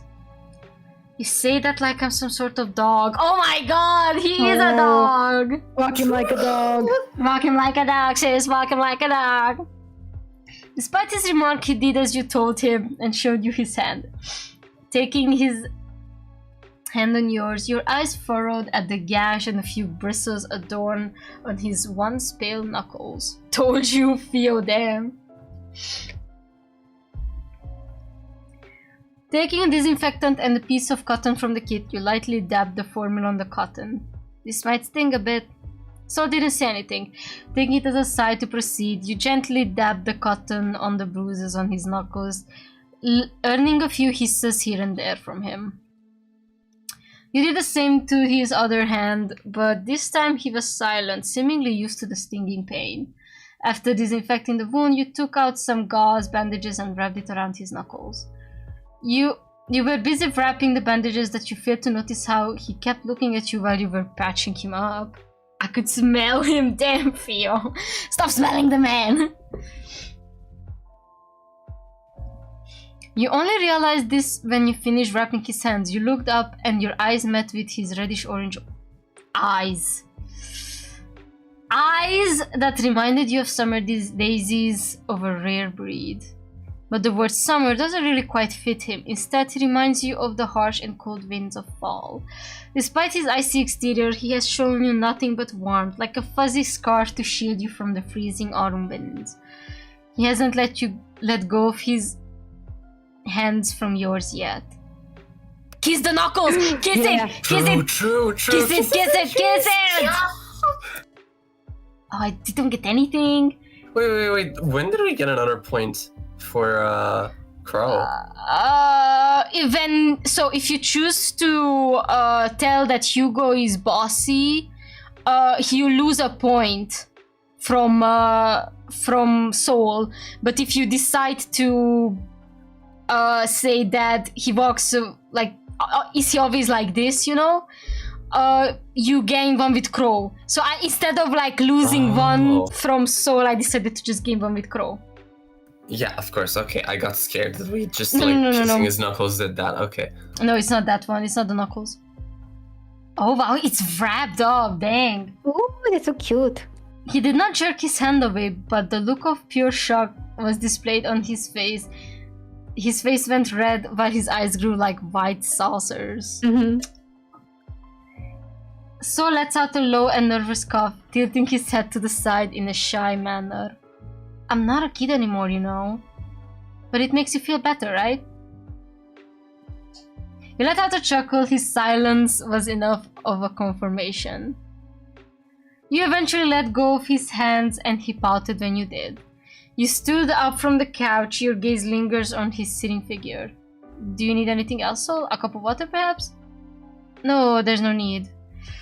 Oh, come on, Sunny. Aww. A brow raised with mild curiosity at the familiar nickname you uttered. Sunny? Yeah, Sunny. There was a slight pause, the air was still. You felt nervousness starting to crawl up your skin. You rubbed the back of your neck. Sorry, I guess that's quite too bold of me to casually give you a nickname all of a sudden. No, it's just that I'm used to hearing that from Hugo's mouth. Well, only from Hugo. How about calling me something else? Oh, okay!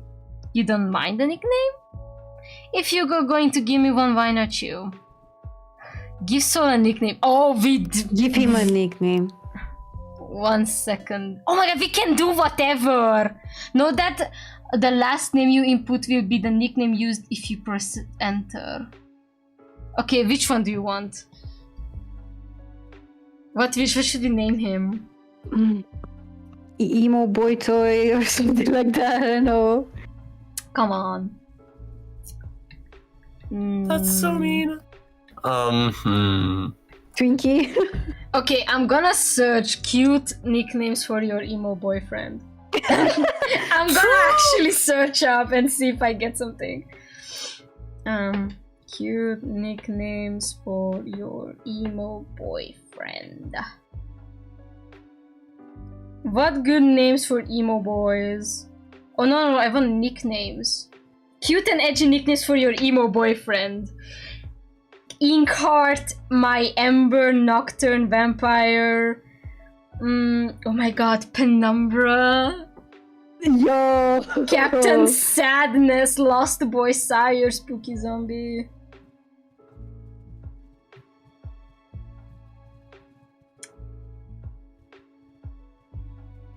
My Blood Drop, my Dying Wish. Prince of Darkness.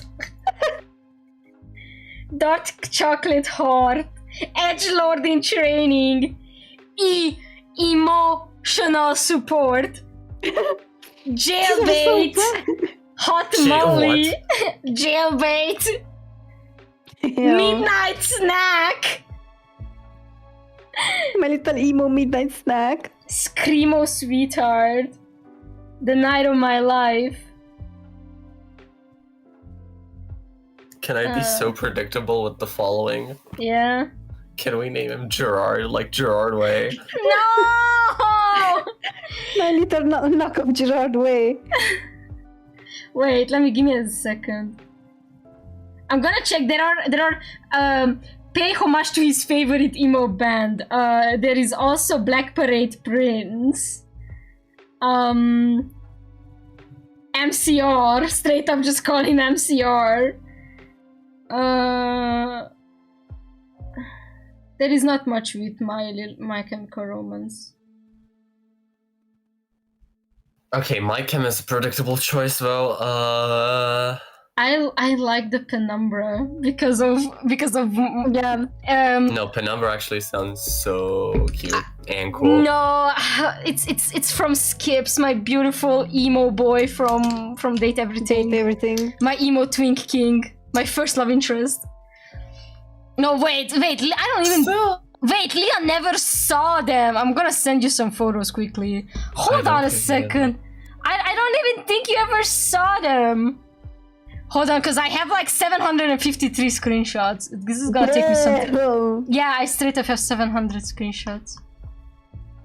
Give me a second. Yeah, okay. Wait, let me show you both of his forms. I'm gonna show you the form that he usually presents himself with. This is his original form. Where are you, Leah? Jesus. This is his OG form, and let me show you his real form. Oh! Wait.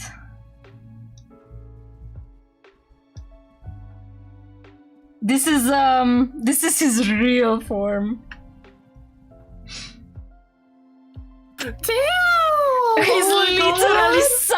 He's such a fucking emo boy. Oh my god, I don't know which is hotter. Him as an eldritch like a monster, him as human or form. him as literally Idiash Road. Exactly. No, can we call him Can we call him Penumbra, please? Yes, Penumbra. That's my wishes. Thank you. Penumbra. Yes, Penumbra. Quite fitting for someone like you, huh? If everyone is calling him Sunny and we calling him Shadow. Yeah. No, we're not calling him Chihuahua and not coming to call him Edgelord either. I know it's funny, but we wanna be emo. You nudge and wink at him, so Merry smiles and shakes his head. He looks up at you and admired your face. Sure, pin name, you can call it Penumbra whenever you like. Now that's done.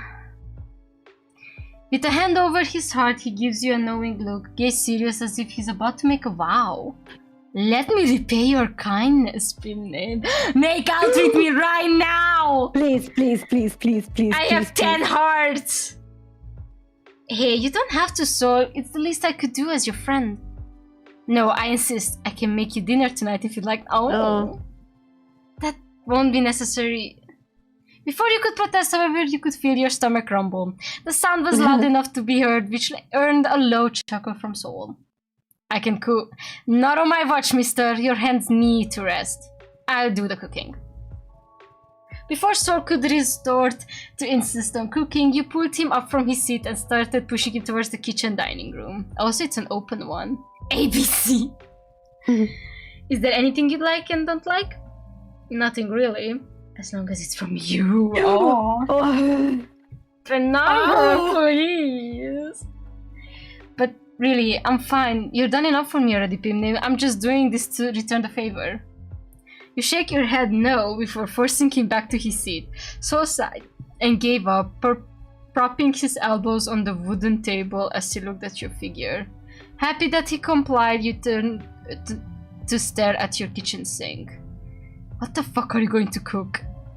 You never had any guests before. Heck, even Crow has never entered your apartment. And you had no other friends to even call over to hang out. Oh my god. Are you really this lonely?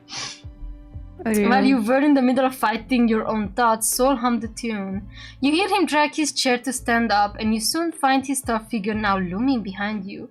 He held his hand behind his back as he inspected your cupboards. Seems like your kitchen is quite empty. Well, it's not completely empty. Reaching out towards the cupboard above you, he pulled out a box of curry powder and gave it to you. Oh, this could work. I look forward to it. An idea then struck you. What if you help me make those cute food are like the ones you made this afternoon? You mean the bento box I made for Hugo? I can. But does that mean I can work with in the kitchen? Not a single finger. Oh my god, he's so cute! The little part is so cute. He looks so harumph. Soul merrily pouted. He placed the box of curry in the corner as he crossed his arms and leaned on his back, his gaze not leaving your figure. Alright, Pumpkin, let's see what you've got. Oh my god, calling me Pumpkin. I'll lead you as you go. Using your phone, you search up how to make simple curry, checking the list of ingredients that you thankfully had on hand before preparing everything on the corner. But if you have curry powder deja, that means that you know how to make curry. Why do you need to research the recipe? Maybe MC is just a dumbass like that.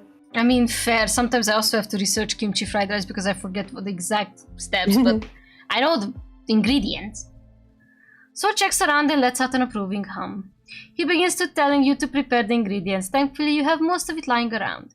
You wash the potatoes and carrots and proceed to peel the skin off one by one. Soul still remains right beside you, his arms now crossed as he observes.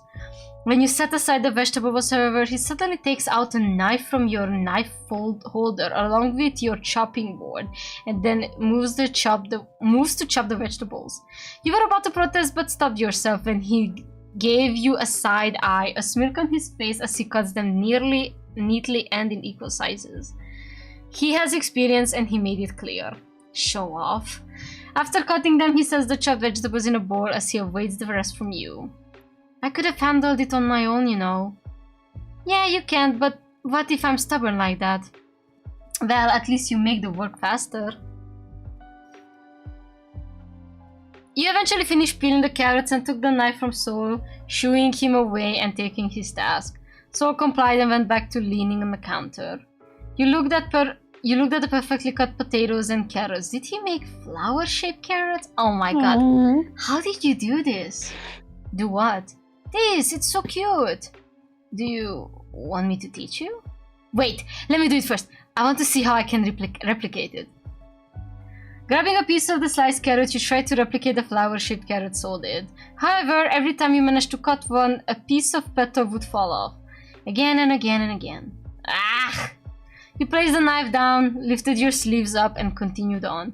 You were too focused on trying to cut a piece of carrot to fully realize that the large pair of bandaged hands were now on top of yours. Ooh. Oh my god, the close-up! Hello! Soul's figure loomed behind you, his torso pressed close to your back as he leaned his face right next to yours. His breath fanned your cheek while you stand frozen. You can feel the heat slowly rising up to your cheeks. Calm down. Let me help you. Take a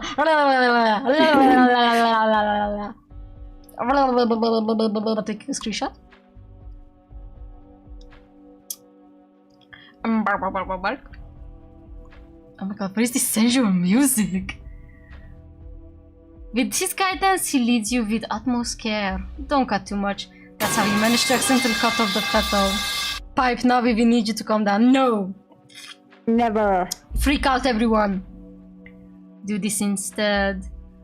You couldn't focus. Your heart was beating too fast. The rumble his chest makes whenever he speaks echoes through you. Regain your sanity. I am sane. You can feel his heartbeat as well. It was beating as fast like yours. Oh my god, just make out already. You let him lead you like a puppet to its master. There, this looks better. You were too distracted by his overall presence that you didn't realize how once round carrot was now in the shape of a blossom. If only hit you once he stepped out, his arms around you gone, and he was off of your back. You look down at the masterpiece before you. Sigh, you make them so pretty. I think you can make them prettier. Just follow what I did. That's the problem. I wasn't paying attention. You weren't paying attention, were you? You avoided his gaze. He lets out a chuckle. I can show you again. I think that's alright. We're running out of carrots anyway. Just need to chop the rest of the potatoes, and we're done preparing. Want me to have the potatoes? Sit down, mister! Oh my god, MC's just freaked out. While you were cooking with Soul's aid and its instructions, of course, the said man took the honor of making orange juice, claiming it was less of a risk. Since he kept on insisting to help, you let him be. So sets the table while you turned on the stove. The curry's aroma fills the dining room.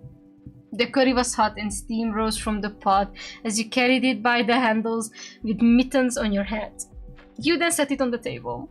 So set across the table the orange juice he made in a pitcher now settled on the table as well with 2 glass cups.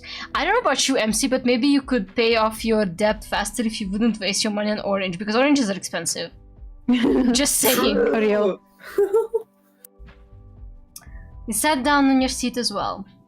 Oh my god, it's so cute! Oh my god, it reminds me of the dinner scene from Mushroom Oasis with Michael. Also the dinner scene from Error 143. You make noodles with Micah. Yes, you're right. Oh, that's so cute. Or he can cook you as well. He can cook for you too. Also, I feel like his hands are too small. But maybe because he's holding them. Yeah. Thank you for the food. Oh, it smells so good. Without wasting time, you took a spoonful of warm curry and rice, blowing the steam away, then plopping in your mouth. Oh wow! Taking a screenshot. See, his hands are way bigger. Wait, he's blinking? Yeah, slowly. Oh, like a cat. Oh, I'm gonna cry. It's horrible. No. Move away. Low parte. Wait, what? What did I miss? Leah's gonna strangle me for this emo boy. That's what she means. He has 3 holes. We can make him have 3 holes or something. Bottom surgery? Yeah, give him that bottom surgery so we can all fuck him at the same time. You know what? Actually, I don't think I can say this on stream. Yeah. I mean... 3 weirdos, 1 hole, I guess. Yeah. 3 girls... 3 girly pops, whatever. 3 straps, 1 hole. Yeah. Yep. We're crazy. You let out a joyful hum. Soul just chuckled as he ate his own portion of curry. You should write down the spice you made me add. I didn't think they would taste this good. I'll list them down once you're done eating. Couldn't argue with that. You discard the dishes in the sink after dinner. You and So sat in the kitchen for a while, somehow finding yourselves talking about food as you drank what was left of the orange juice. So still making himself comfortable on the dining table. I can send you a few of my favorite dishes if you want to try them. That would be great. I'd like to learn more from you if given the time. Of course. Anything for you, Pim named. So smiles at you. You look back to what happened today and how much he's been with you. From making you feel safe to making you laugh to actually protecting you. And now he's just casually helped you make dinner even though you just bandaged his wound like any other normal person would. Cooking with him, dining with him. It all seems so domesticated. Like you and him are... Oh! Oh, he changed. You took another swig of the orange juice, chugging it down to the last drop, catching So by surprise. Oh my god, like, MC needs to chillax. You feel your heartbeat quicken at the familiar warmth on your face heating up again. You let out a yawn. Oh, excuse me. What time is it? It's 8:45. Jesus Christ, what do you mean it's 10:40? Wait, it's both 45. What? What is this? What? Oh my god. What the hell? Okay, you know what I'm gonna do? I'm rolling back a bit. Give me a second. I'm gonna wait until the time changes. I wanna see if it's actually realistic. Okay, it's 46 now. It's 46 now. No, it's still 45. That was crazy. Yeah, crazy coincidence. That was crazy. Exactly. That was the craziest coincidence ever. That late that already? means he's gonna show up in our rooms later tonight, and we're gonna freak him. Please. We're gonna take turns on him. Thank God. I hope he comes to me first. I'm on my period. Too bad I'm on my Aw. period. Girls, I think this is on you. You have to do this without me. We have to crank him for you. Exactly. We'll do your part, Navi. Promise. Thank you. I've been taking too much of your time, so you still need to go home. It's a school. Did he Stop! He used the pill. He used the pill Hugo gave him. He used crazy. But when did he put it in he put it in the orange juice. He made the orange. Yeah. He didn't drink once. He straight up drugged MC. What the fuck? It's a school day tomorrow. You rub your eyes. Another yawn escapes your lips. No, don't worry about it too much, Pim named. I feel quite happy you let me in and treated my wounds. Not to mention sharing dinner as well. So I wanted to say something, but he stops himself before he could utter the words in his mind. Instead, he leaned in closer. His eyes are half-lidded as he looked at you expectantly. Oh. Why are there 3 of him? Oh my god, we're so drugged. We are so drugged. Yawn. Your head is getting dizzy. You seem tired, Pumpkin. No, I'm fine. Let me get you to the door. Your eyelids felt heavy from the sudden creeping drowsiness that wrapped around you. You rubbed your eye, trying to shake off that heavy feeling. Your hand lost its strength. Something slipped and the glass shattered on the floor. Beyond your fading vision, you caught Soul's smile, his hand pushing away the glass of orange juice that had never been touched. I knew it! Yeah. He drugged the orange juice, blood. We're so fucked. We are so dead. He looks at their feet. Oh my god, we are in straight up. We're out of, like, there's no more you. Out of body experience. Oh my god. He looks at the figure now passed out on the table before him. He turns to stare at the pitcher half filled with orange juice as he crunches the packet of pills in his pocket, the very same packet Hugo gave him before coming into the apartment. I knew it. Taking the pitcher on his glass of orange juice, he drained all out and placed them in the sink before returning to Pimname's side, not minding the shards of broken glass he's stepping on. Ah! Jesus Christ! Maybe he has shoes on. In my house? Exactly. Not in this Romanian house. He gently lifts Pimname's hand, then drops it. And just like a motionless ragdoll, they remain unconscious. A smear makes its way to his face. He gently places his hands on their shoulders before leaning in closer to their neck, taking a deep inhale of their scent. He shivers in delight. He gently wrapped Pimname's arm around his shoulder before carrying them in his arms like a groom to his spouse. Let's get you to bed, pumpkin. Oh, this is where the somnophilia comes in, huh? He entered Pimname's room, seemingly familiar with the layout, as if he's been through here multiple times. No! No! When did he have the time to How did he know where we stalk live? MC? Oh, what if he has been stalking MC? I mean, he definitely had, but like now I'm thinking, what if this is all Mr. Z? What if this obviously he is not Mr. Z, but maybe that's why I say that he might be connected to him, not just because of the hairstyle per se, but like the fact that like the Mr. Z would be like, okay, so this is the apartment this person is going to be in here. Oh my god, that's so wrong. He carefully walks towards the bed and gently lays Pimname down on their duvet. The corners of his lips turn upwards, his eyes twitching. He then proceeds to lie down next to their sleeping figure, wrapping his arms around their abdomen and pulling their body close to his, spooning them in the process. He buries his face on their neck like before, so inhales Pimname's scent like it's an addictive perfume. A shiver ran down his spine as he can feel it. No! He's getting a boner! Oh no. From the mere scent of his beloved. Oh my god. Heh. Oh no. Oh no, he's crazy. He's gonna jerk it on the MC's sleeping body. Oh my god. Oh no, I don't like this. Oh my darling Pimname.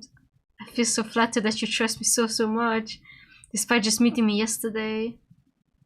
Isn't this enough proof that you're meant to be mine, as I was meant to be yours? Oh my god, I was meant to be yours!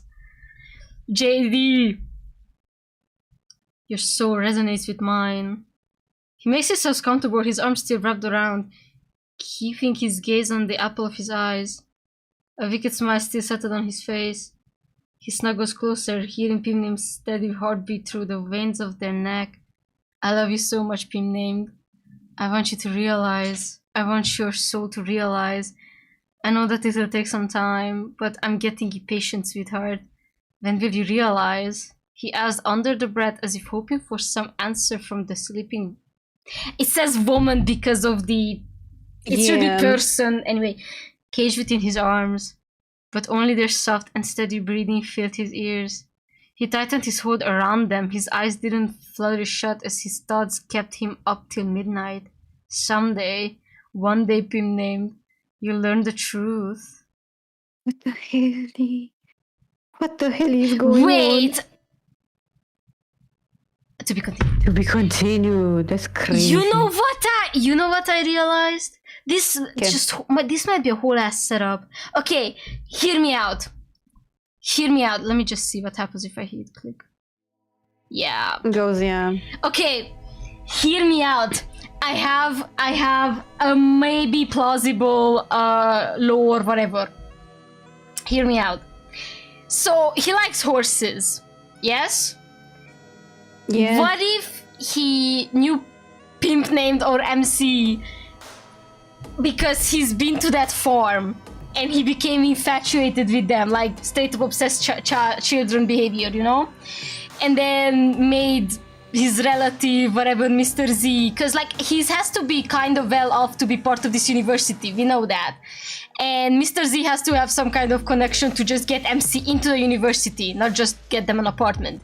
So what if he's like, hey, I want this person, make it happen. But like, he waited for 3-4 years for some reason before approaching them, or he just was waiting for them to come to him or something. I feel like maybe. I feel like liking horses isn't about horses, it's about MC kind of liking horses or something. Oh my god. No, the last part was not good. Oh my god, there are so many, lol. But it's probably with the crow, I'm guessing, right? No, Crow has his Oh, own. yeah, separate. Soul has so many. Oh, this Which is ones funny did as- we miss? Yeah, oh. This is the one with the drawing. This is also the drawing one. Wait. This is the image 3 of 6 logged. There are multiple. Oh, it's probably if you say nothing. Oh, yeah. Oh. When did this happen? Creepy. It must have happened when this is what must have you seen, but like in triple. Yeah. You know? Oh god, he's weird.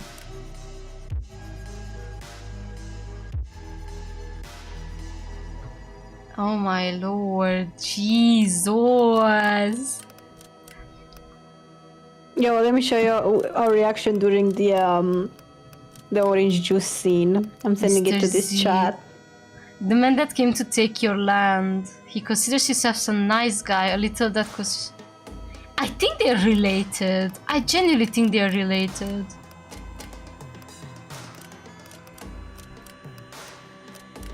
Lilith? What Lilith's tree? Oh, that's that tree thing. The Hallows book. Pierre Satana! Come on. Oh, these are all the characters. Oh my god, why did they use this sign? Of course, he is a fudging Scorpio. Oh, fucking course. I'm sorry! Oh my god, he's so tall. Likes poems and art, historic artifacts, spicy food, plushies, horses. Dislikes house hires, the ocean and crabs, loud noises, disruption. So starts towards Hugo. He's loud. I don't know how I managed to keep up with them. Kashmar. Nothing. These are nothing. Or just straight up nothing. Never mind. I'm stupid. Comments. Okay. Wait, let me check the other ones. Oh my, this sprite is not that bad. It's just the front-facing shit. Yeah. He's a Virgo. Whoa, he's a Virgo. 23. Smell books, antique jewelry, blueberry pies, astrology, night strolls. Oh, his sprite with the earrings on. That's kind of dope. That's kind of Rainy. hot. Yeah, so those are Literally. rainy day, sour candy, uncertainty. Relationship chart. Doesn't know Soul or Hugo. Joe, he's pretty strict with me, but I appreciate it no matter what. I owe it all to him keeping me grounded. He's admirable and an absolute sunshine. Always know how to start a conversation. We need something like that. Brittany, she's yet to work on her social skills, but I know she's doing the best. Just an admirable young woman. People only take her for granted because she speaks quietly. I'm glad Brittany gave her a chance. Lesbians. Yeah, they're in love. They're married, actually. True. Wait. Can we look at the comments for Jericho if that's okay? I What swore now? I saw something about Final Fantasy 14. What? Oh! Yes! Okay. Not Suguru Geto from JJK! Wait, now let's see. Wait, there are actual trivia. Hold on, now we have to go Yeah, through them. no, this is like What the made you coolest part make- of any. Where did you get the series. inspiration? Embarrassed to say that he's my type. I'm fond of characters like Sebastian from Stardew Valley, Sasuke Uchiha from Naruto. Would you get along with this character in real life? Okay. Let's see, Hugo.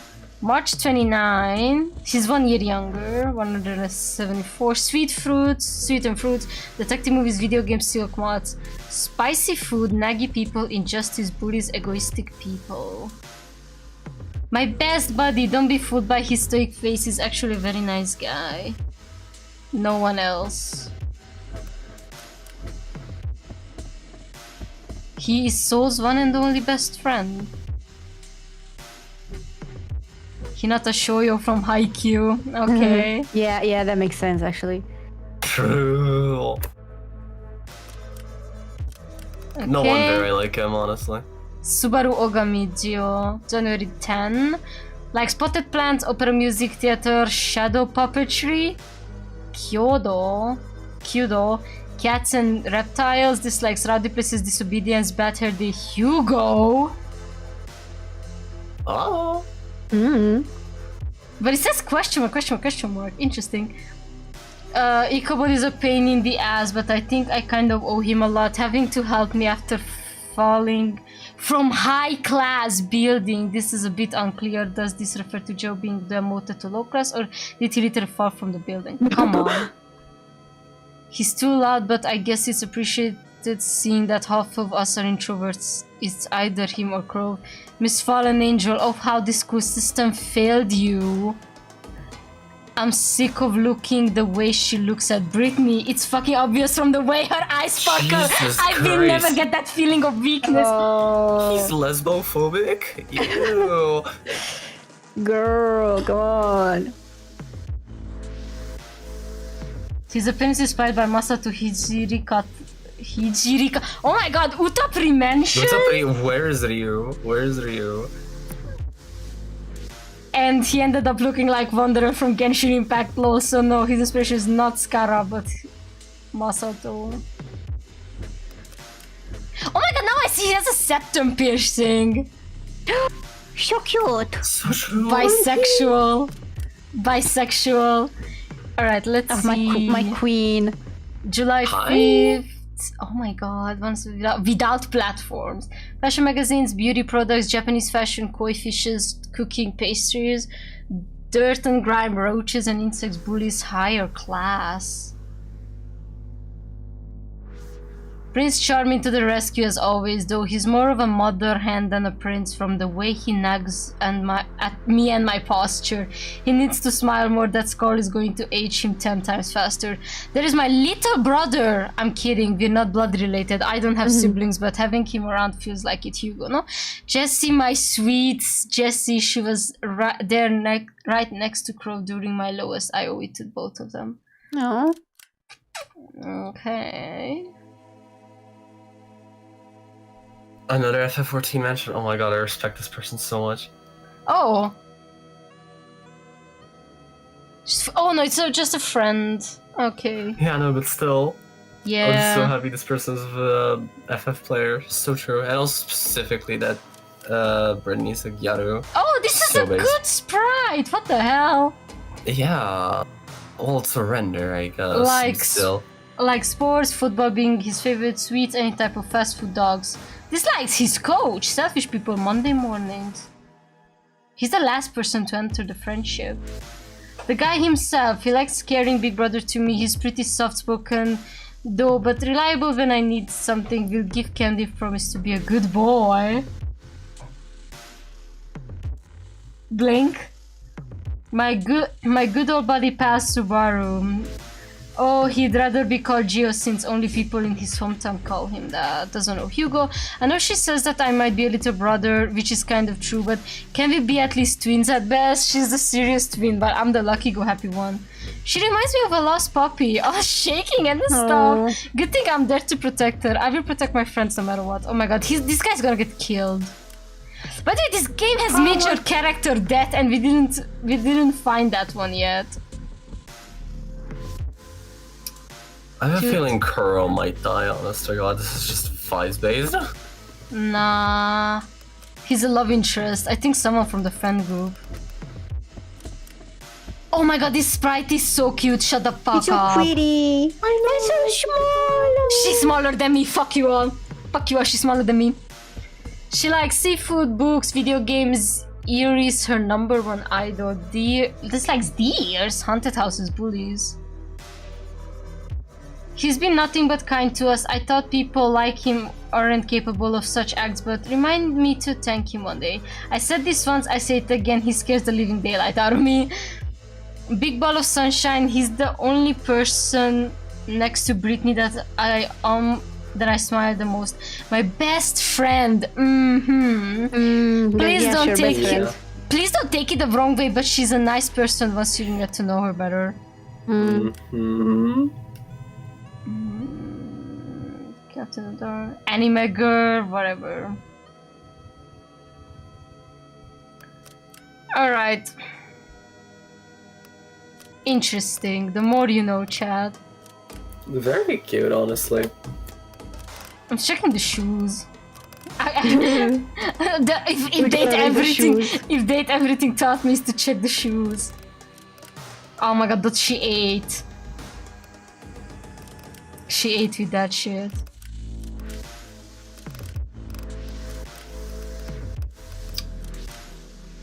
Shout out to all these people, I guess.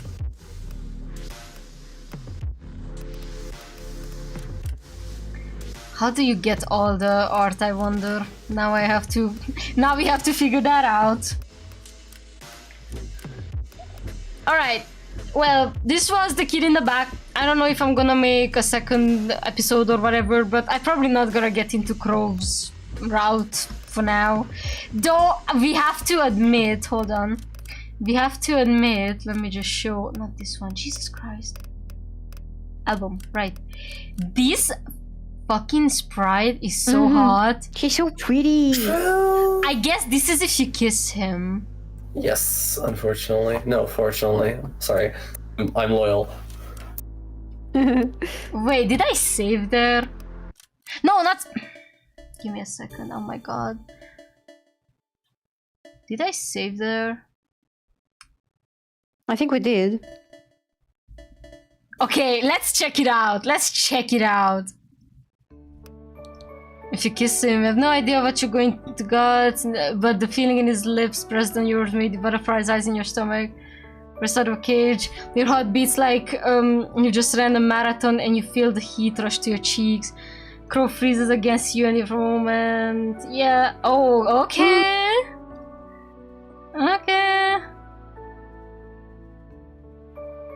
I'm not reading all that. I'm happy for you, girl. I read saliva. I knew we were going to stargazing tonight, but I didn't expect the brightest star to be just in front of me. Okay, can you... Yes. That was nice. That was nice. That was cute. He has hearts in his eyes. But what? Oh my god. Yeah. Damn, girl, okay. God, I like you. I like you the first time I laid my eyes upon you. I couldn't tell you because I was scared that I might lose whatever we have at the moment, that I would lose you. I could have better live without you. I like you too. Wait.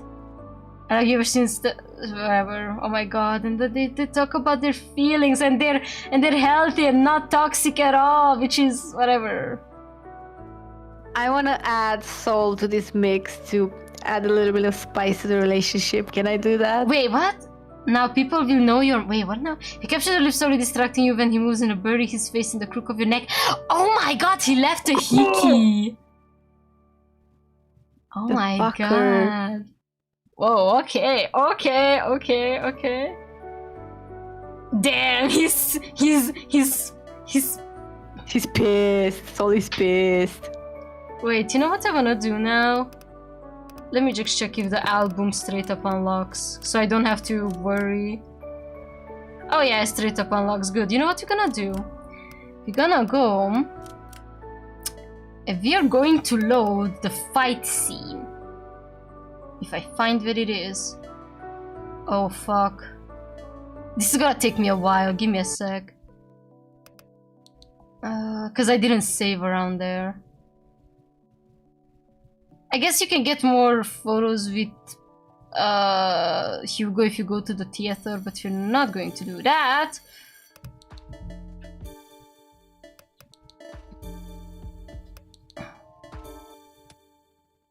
Let's say nothing. Oh, noticing your side sword looks away. And that's about it. Okay. Okay, so I'm guessing... I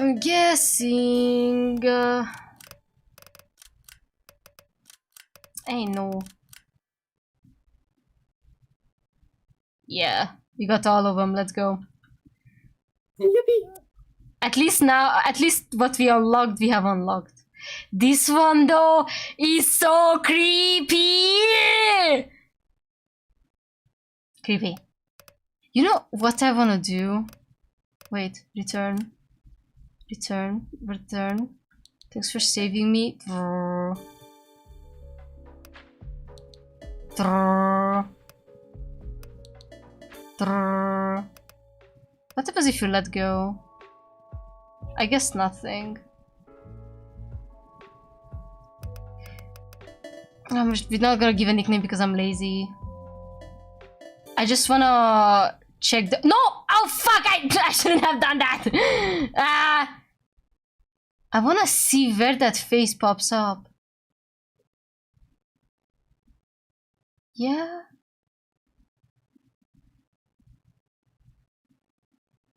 Yeah, it's still normal.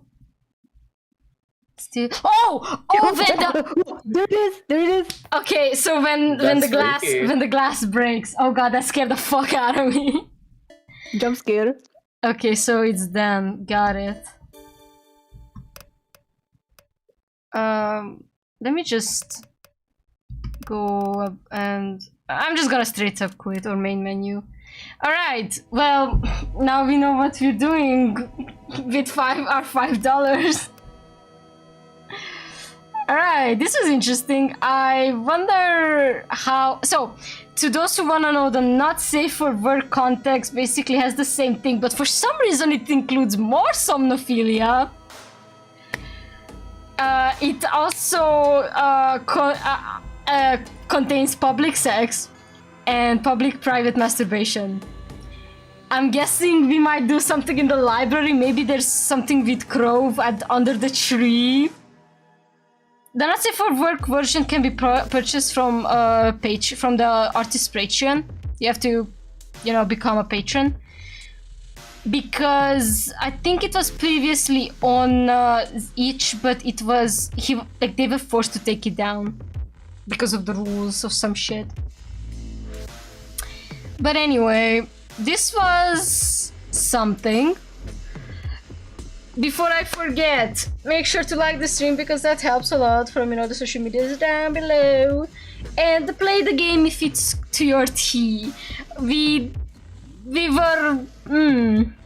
No offense, the emo boy did scratch something in us, inside of us. Let me just... So this was... this was it. Like, you're so pretty when you're like all under me. Like I can't. like underneath Exactly.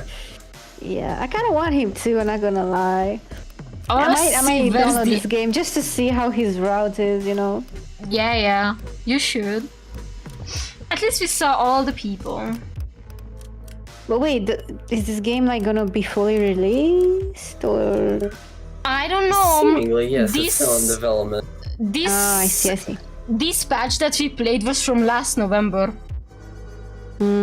There's only been updates made to the not safe for work build, and the artist is really busy. I researched a bit on their social media, so I see. that's why I haven't really gotten a lot of updates, really. Yeah, probably. Anyhow, Jesus, sorry, I hit my mic. Thank you guys for playing with me. Thank you guys for joining the... Thank you for having me, Navi. Always. Alright, chat. Make sure to take care of yourselves and don't get into trouble. And call the police. Even though they might not help much, call the police. Call the popo. Call the popo. Just in case. Just in any case. Like, don't get me wrong. Defund the police, but like, if you meet any like people like this in real life, always trust the firefighters. Just start carrying a gun with you at this point. By the way, I think we should go that far. Yeah, I don't condone to gun violence.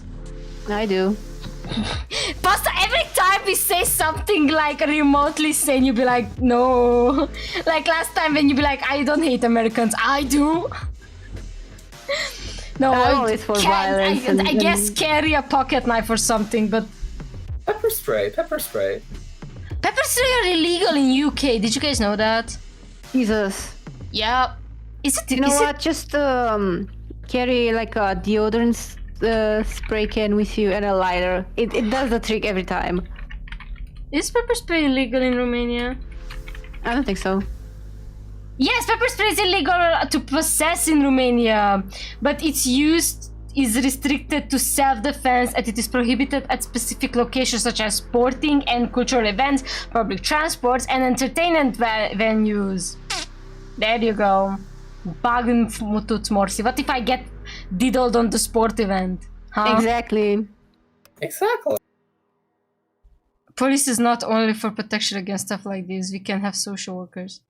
Whatever, I'm just saying. Take care of yourselves, Chad. Don't end up in risky scenarios. And don't pimp yourselves out. Be the pimp. No, don't be the pimp. Don't be the pimp. Do not engage in pimping at all. We were joking, we were laughing, the pimp name Slickbag, yes, but do not. Anyway, it is time for me to go. Again, like the stream because that helps a lot. Follow me on all the social medias down below. And I'll see you guys next time. Bye bye. Bye bye.